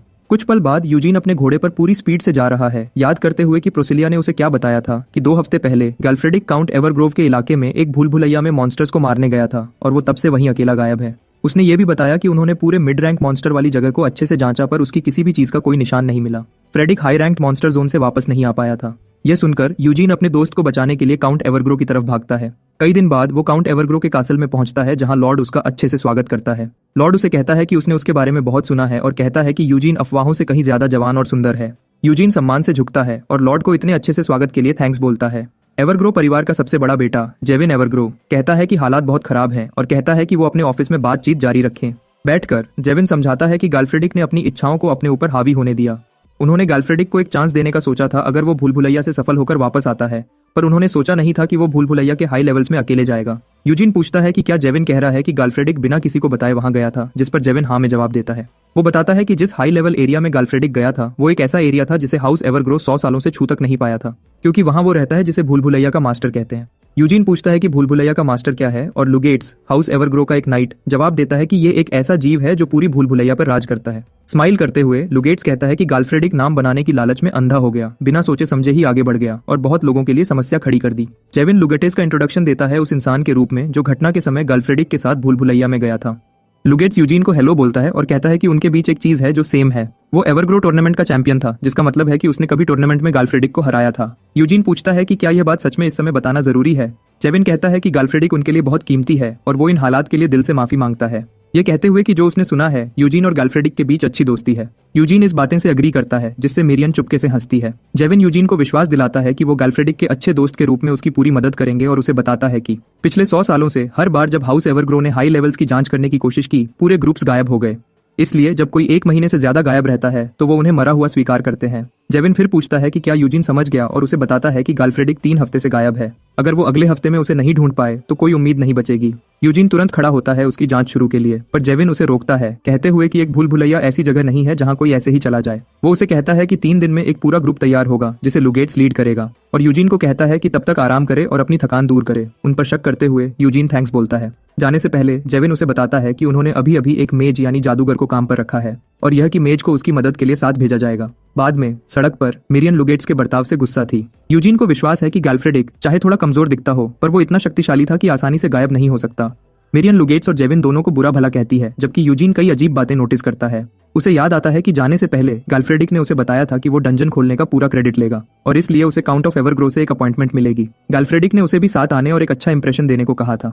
यूजीन को पक्का विश्वास था कि उन्होंने गाल्फ्रेडिक को पहले से ही एक अपॉइंटमेंट देने का सोच रखा था, फिर भी अब ऐसा लग रहा था जैसे उसे एक और टेस्ट देना पड़ा। इससे यूजीन सोचता है कि उन्होंने अपना मन क्यों बदला। ऊपर से उसे शक था कि गाल्फ्रेडिक लालच में आकर बिना सोचे कोई काम नहीं करेगा। अगर गाल्फ्रेडिक सच में भूल भुलैया में गया होता तो यूजीन को पक्का विश्वास था कि वो एक अच्छी टीम चुनता और सावधानी से आगे बढ़ता। अचानक वो लोगों की चिल्लाने और भागने की आवाज सुनता है। कोई चिल्ला रहा था कि मैसाया आएगा। एक बूढ़ा आदमी स्टेज पर एक अजीब आंख के निशान के सामने खड़ा बताता है कि जिस दिन चांद पर एक लाल साया पड़ेगा, जीत की देवी गुस्से में आएगी और जमीन को खत्म कर देगी। इतनी भीड़ में भी लोग आगे बढ़ते हैं बूढ़े की बात सुनने के लिए। बूढ़ा आदमी बताता है कि उसकी चेतावनियां पहले से शुरू हो चुकी है और यह कि भूल भुलैया के पास बार बार अर्थक्वेक्स की वजह से पहाड़ों में रहने वाले जंगली जानवर बड़ी संख्या में मर रहे हैं। इसके अलावा कुछ दिन पहले ही एक बहुत शक्तिशाली नाइट भूल भुलैया में गायब हो गया है। यह सुनकर मिरियन को समझ आता है कि वो आदमी गाल्फ्रेडिक के बारे में बात कर रहा है। बूढ़ा आदमी भीड़ को कहता है कि भूल भुलैया के दरवाजे पर बकरी का ताजा खून छिड़कें और बचा हुआ मीट भी उसको ऑफर करें, बताते हुए कि अगर वो ऐसा करते हैं तो मैसाया लाल रंग में डूबी जमीन को बचाने के लिए उतरेंगे। शहर के लोग ये सब सुनकर घबरा जाते हैं। मिरियन कहती है कि यह पूरा शहर एक आम शहर जैसा नहीं है। एक बच्चा यूजीन को एक पेपर देता है चिल्लाते हुए कि भगवान गुस्सा है, पर उन पर विश्वास करने में अब भी देर नहीं हुई। यूजीन पेपर पढ़ता है जिसमें लिखा था कि भूल भुलैया के पास भूकंप की वजह से जंगली जानवरों की मौत हो रही है। वो सोचता है कि क्या भूल भुलैया का कुछ हिस्सा गिर गया है और सोचता है कि 3 दिन इंतजार करने के लिए बहुत लंबे हैं। वो मिरियन को कहता है कि वो पहले खुद गाल्फ्रेडिक को ढूंढने के लिए आगे जाएंगे, जो मिरियन को खुश कर देता है। उन्हें पता नहीं एक लड़की पास में चुपके से सुन रही है। जैसे ही वो उसके पास से गुजरते हैं वो लड़की आहिस्ता से कहती है कि वो यह देखकर हैरान है कि एक आम लोगों के बीच एक वैम्पायर घूम रहा है। अचानक पकड़े जाने पर यूजीन तुरंत मुड़ता है और उसे एक सड़क के अंदर ले जाता है। वो उसे पकड़ता है और उसका नाम पूछता है, कहते हुए कि उसने उसे इतनी जल्दी कैसे पहचान लिया। वो उसे चेतावनी देता है कि अगर उसने जवाब नहीं दिया तो वो उसकी गर्दन तोड़ देगा। वो भीख मांगती है कि वो उसे जाने दे ताकि वो बोल सके, पर वो मना कर देता है। आखिर में वो बताती है कि वो एक ब्लड शैडो है। मिरियन को यह शब्द जाना पहचाना लगता है। फिर अचानक उसे याद आता है कि यह क्या है। वो यूजीन को उसे मारने से रोकने के लिए भागती है और उसे बताती है कि वो ब्लड शैडो स्कूल की एक जादूगर है, एक ऐसा स्कूल जो पीढ़ियों से वैम्पायर्स की सेवा करता आई है। फिर भी यूजीन तब तक नहीं छोड़ता जब तक बहुत देर हो जाती है और वो होश खो देती है। कुछ पल बाद जादूगर जागती है और गुस्से से पूछती है कि उसने बिना कुछ जाने उस पर क्यों अटैक किया। वो चिल्लाती है कि उसे जवाब सुनने के लिए कम से कम उसकी गर्दन को छोड़ना चाहिए था। यूजीन माफी मांगता है, पर मिरियन उसे एक विलन की तरह बर्ताव करने पर डांटती है। अपना गला साफ करने के बाद वो अपना इंट्रोडक्शन सीरियस के रूप में देती है। नोआर रोमारी of the blood shadow school, vampires की सेवक। वो बताती है कि उस स्कूल से पढ़ने की वजह से वो तुरंत एक वैम्पायर को पहचान सकती है। वो ये भी बताती है कि जेविन ने उसे यूजीन को ढूंढने को कहा था और ये कि उसने सुना है कि वो और गाल्फ्रेडिक अच्छे दोस्त हैं, जिसकी वजह से यूजीन कसम खाता है कि वो गाल्फ्रेडिक का मुंह सिलवा देगा जब वो उसे ढूंढ लेगा। फिर वो बताती है कि वो भी गाल्फ्रेडिक के गायब होने के समय उसके ग्रुप में थी, जो उसे सरप्राइज करता है। जब और पूछा जाता है वो बताती है कि उस समय उसे एक मॉन्स्टर का बाई प्रोडक्ट चाहिए था, तो उसने खुद काउंट एवरग्रो द्वारा बनाई गई भूल भुलैया में जाने वाली टीम के लिए अप्लाई किया था। एवरग्रो की भूल भुलैया बहुत कठिन होने के लिए जानी जाती थी, पर क्योंकि यह 100 साल पहले मिली थी, हाई लेवल्स के अलावा सारे एरियाज पूरी तरह क्लियर हो चुके थे। उनका ग्रुप बहुत आसानी से आगे बढ़ रहा था। गहराई में आगे बढ़ते हुए एक अचानक और बहुत तेज अर्थक्वेक ने पूरी भूल भुलैया को हिला दिया और उसके पैरों के नीचे की जमीन गिर गई। जब वो गिरने ही वाली थी, किसी ने उसे पकड़ लिया। गाल्फ्रेडिक, जो पीछे से सुरक्षा कर रहा था, उसने उसे बचा लिया और उसकी जगह गहराई में गिर गया। उसकी वजह से वो बच गई और होश में आई। पर बाकी सब विश्वास करते थे कि भूकंप इसलिए आया क्योंकि गाल्फ्रेडिक ने हाई लेवल्स का दरवाजा खोल दिया था। उसने यूजीन को बताया कि वो गाल्फ्रेडिक की वजह से बची और यह कि वो सच बताने की जिम्मेदार है, इसलिए वो उसे ढूंढने आई थी। उसने ये भी बताया कि उसने कभी सोचा भी नहीं किया था कि वो एक वैम्पायर होगा। यूजीन जैसा उसने सोचा था रियलाइज करता है कि जेविन की कहानी पूरी तरह झूठी है। वो सोचता है कि क्या जेविन ने सीधा उसे झूठ बोला है या किसी और ने झूठी अफवाहें फैलाई हैं। सीरियस फिर कुछ और बताती है। जब उसने नीचे गहराई में देखा जहां गाल्फ्रेडिक गिरा था, तो उसे जमीन पर एक विशाल आंख बनी हुई देखी। यूजीन कहता है कि क्या यह सच है, और वो कॉन्फिडेंटली हाँ कहती है। फिर उसे वो पेपर याद आता है जो उस बच्चे ने दिया था, और वो ये जानकर शॉक्ड हो जाता है कि पेपर पर जो तस्वीर थी वो निशान उसके बताए हुए निशान से मैच करता है। जबकि भूल भुलैया की जमीन के नीचे कल्टिस्ट्स पूजा कर रहे थे। उनका लीडर उनके सामने खड़ा था और सबको ऑर्डर देता है कि वो उसका पूरे दिल से स्वागत करें, वो जो उन्हें मुक्ति की तरफ ले जाएगा, क्योंकि वो जल्द ही जागने वाला है। 3 दिन बाद यूजीन भूल भुलैया के सामने अपने साथियों के साथ खड़ा है, जबकि लुगेट्स अपने सोल्जर्स के साथ खड़ा है। लुगेट्स पूछता है कि क्या वो अपने दोस्त को दोबारा देखने के ख्याल से खुश है और कहता है कि वो उम्मीद करता है कि उन्हें कोई लाश उठाने की जरूरत नहीं पड़ेगी। यूजीन जवाब देता है कि गाल्फ्रेडिक आसानी से मरने वाला नहीं है, जो लुगेट्स को चौंका देता है, जिसकी वजह से वो जोर से हंसने लगता है। यूजीन लुगेट्स को घूरता है। वो कई दिन पहले भूल भुलैया में जाना चाहता था, पर उसे पक्का विश्वास था कि गाल्फ्रेडिक का गायब होना कोई दुर्घटना नहीं थी, इसलिए उसने लुगेट्स के हर काम पर नजर रखने का सोचा था। वो विश्वास करता है कि अगर गाल्फ्रेडिक 3 हफ्ते जिंदा रहा है तो 3 और दिन उसका अंत नहीं कर सकते। अचानक रोब्स पहने हुए कई लोग पास आकर अपना इंट्रोडक्शन देते हैं, खुद को हाउस एवरग्रो के टेम्पल्स का एक मेंबर बताते हैं। वो यूजीन से मिलते हैं और बताते हैं कि वो बहुत खुश हैं ये देखकर कि यूजीन अपने दोस्त को बचाने के लिए अपनी जान दांव पर लगाने को तैयार है। वो भगवान के नाम पर उसके साथ लड़ने जाने की ऑफर देते हैं, जो यूजीन को और भी ज्यादा चौंका देता है और मिरियन को यह देखकर हंसी आ जाती है कि यह लोग एक वैम्पायर से ऐसी बातें कर रहे हैं। लुगेट्स सोचता है कि टेम्पलर्स आमतौर पर ऐसे कामों में हिस्सा नहीं लेते और नाइट्स में दिलचस्पी लेना तो बहुत दूर की बात है। लुगेट्स कहता है अगर यूजीन चाहे तो अपनी क्लास होली नाइट में भी बदल सकता है, जिसकी वजह से मिरियन और सीरियस नोयर हंसते हैं, पर यूजीन लुगेट्स को शक भरी नजर से घूरता रहता है। फिर वो पार्टेक को ऑर्डर देता है कि एक पल के लिए उसके साथ साइड में आए और पार्टेक तुरंत उसके पीछे जाता है। थोड़ी देर बाद ग्रुप भूल भुलैया के अंदर है। थोड़ा आगे बढ़ने के बाद वो थोड़ी देर के लिए रुकते हैं। मिरियन पानी की एनर्जी की मात्रा से हैरान है, जबकि यूजीन देखता है कि डंजन के उलट भूल भुलैया एक नकली जगह है। इसे जानबूझकर ऐसा बनाया गया है ताकि यहाँ कम से कम लोग ही जिंदा रह पाएं, फिर भी मॉन्स्टर्स इसमें जिंदा रहते हैं। वो अपने आप से सोचता है कि अगर हालात कभी खराब होते हैं तो ऐसे जगह में छुप कर जीना बुरा नहीं होगा। अचानक लुगेट्स पास आता है और कहता है कि ये सच में बुरी शक्तियों के छुपने के लिए सही जगह है। वो यूजीन की स्किल्स की तारीफ करता है, कहते हुए कि अब तक एक भी आदमी नहीं मरा, पर यूजीन बस पूछता है कि जहां गाल्फ्रेडिक गायब हुआ वो जगह कितनी दूर है। लुगेट्स उसे कहता है कि इतना उत्सुक ना हो और उसे चिढ़ाते हुए पूछता है कि क्या वो सच में गाल्फ्रेडिक पर विश्वास करता है, और साथ ही यह भी कहता कि जिस पर यूजीन को सबसे ज्यादा विश्वास करना चाहिए वो लुगेट्स है, क्योंकि हाउस एवरग्रो ने पहले से भूल भुलैया के सारे जाल पूरी तरह समझ लिए हैं। फिर भी वो मानता है कि हर बार कोई ना कोई जरूर मरता है। हंसते हुए लुगेट्स उसे कहता है कि उन्हें अपनी आखिरी उम्मीद समझे, क्योंकि वो सब जिंदा वापस आ जाएंगे। एक ऐसा बर्ताव जो यूजीन को गुस्सा दिलाता है। अचानक भूल भुलैया हिलने लगती है। लुगेट्स तुरंत सबको तैयार रहने का ऑर्डर देता है, समझाते हुए कि शायद भूल भुलैया का नक्शा बदल रहा है। वो यूजीन को कहता है कि वो उस हिस्से में पहुंच गए हैं जहां दीवारें बदलती रहती हैं और जहां पर हाई लेवल्स का शॉर्टकट मिल सकता है। सीरियस नोयर चिल्लाती है कि यह भूकंप है, पर यूजीन अपना ध्यान लुगेट्स पर रखता है और पूछता है कि शॉर्टकट कहाँ है। लुगेट्स जवाब देता है कि ठीक वहीं जहां वो खड़ा है। फिर धीरे धीरे दीवारें बदलने लगती हैं और बंद होने लगती हैं, यूजीन को लुगेट्स से अलग करते हुए। उनके आसपास का एरिया बदल जाता है। सीरियस नोयर डरते में पूछती है कि वो कहाँ है, पर यूजीन जल्दी से समझ जाता है कि यह कोई आम भूकंप नहीं था। गाल्फ्रेडिक को फंसाया गया था एक ऐसे जाल में जिसके बारे में लुगेट्स साफ तौर पर जानता था। वो अभी भी लुगेट्स की चाल समझने की कोशिश कर रहा था जब सिरुइस नोयर उसे बुलाती है। पीछे मुड़कर वो गाल्फ्रेडिक को देखकर पूरा शॉक्ड हो जाता है। वो एक क्रॉस से बंधा हुआ है और उसका बहुत ज्यादा खून बह रहा है। वो भाग कर जाता है और अपने दोस्त की सांस चेक करता है। वो गाल्फ्रेडिक को जिंदा देखकर खुश होता है। वो जानता है कि अगर वो उसे बाहर ले जाएं और जल्दी से इलाज करें तो वो बच सकता है, पर फिर मिरियन कहती है कि यहाँ जरूर कुछ गड़बड़ है। वो कुछ समय से उनके नीचे कुछ फील कर रही थी। अचानक एक तेज हवा उनके आसपास घूमने लगती है और ऊपर एक तेज लाल रोशनी दिखती है। दीवार से दो विशाल लाल आंखें तेज दांतों के साथ और एक लंबी टेल बाहर आती है। यह एक माइनोटॉर था।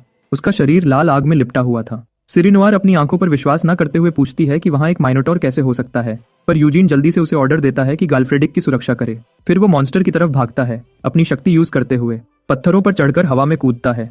वो अपनी तलवार उठाता है अटैक करने के लिए, पर इससे पहले कि वो वार कर पाता, माइनोटॉर एक अंधा कर देने वाली रोशनी फेंकता है और एक शक्तिशाली हवा जो उसे और सिरिनोयर को, जो गाल्फ्रेडिक की रक्षा कर रही थी, दूर फेंक देती है। माइनोटॉर एक हथियार निकालता है और यूज गाल्फ्रेडिक के ऊपर उठाता है। यूजीन ये देखकर घबरा जाता है। इससे पहले कि वो समझ पाता, मॉन्स्टर हथियार को जमीन पर मारता है। यह इतना शक्तिशाली होता है कि उनके आसपास की जगह टूट जाती है। क्रेमा टूटी हुई जमीन से नीचे गिर जाता है और यूजीन और भी ज्यादा घबराते हुए उसकी तरफ दौड़ता है और उसे पकड़ने की कोशिश करता है, पर यूजीन के नीचे एक मैजिक सर्कल बन जाता होता है, उसको आगे बढ़ने से रोक देता है। गुस्से में वो पूछता है कि सिरिनोयर क्या कर रही है। वो समझाती है कि वो मॉन्स्टर एक माइनोटॉर है, हाई रैंक मॉन्स्टर्स में भी एक बहुत शक्तिशाली जीव। वो बताती है कि एक वैम्पायर भी इससे लड़ते हुए मर सकता है, जो उसे और भी ज्यादा गुस्सा दिलाता है। वो अपनी तलवार उसकी तरफ करता है, चेतावनी देते हुए कि वो अपनी हद पार कर रही है, पर वो उसे माफी मांगती है और समझाती है कि वो बस खड़ी होकर एक वैम्पायर को मरते नहीं देख सकती। वो उसे चेतावनी देती है कि अगर वो बिना सोचे आगे बढ़ता है तो उसके जीतने की चांसेस बहुत कम है, और अगर वो सच में गाल्फ्रेडिक को बचाना चाहता है तो उसे शांत होना होगा और हालात को ठीक से समझना होगा।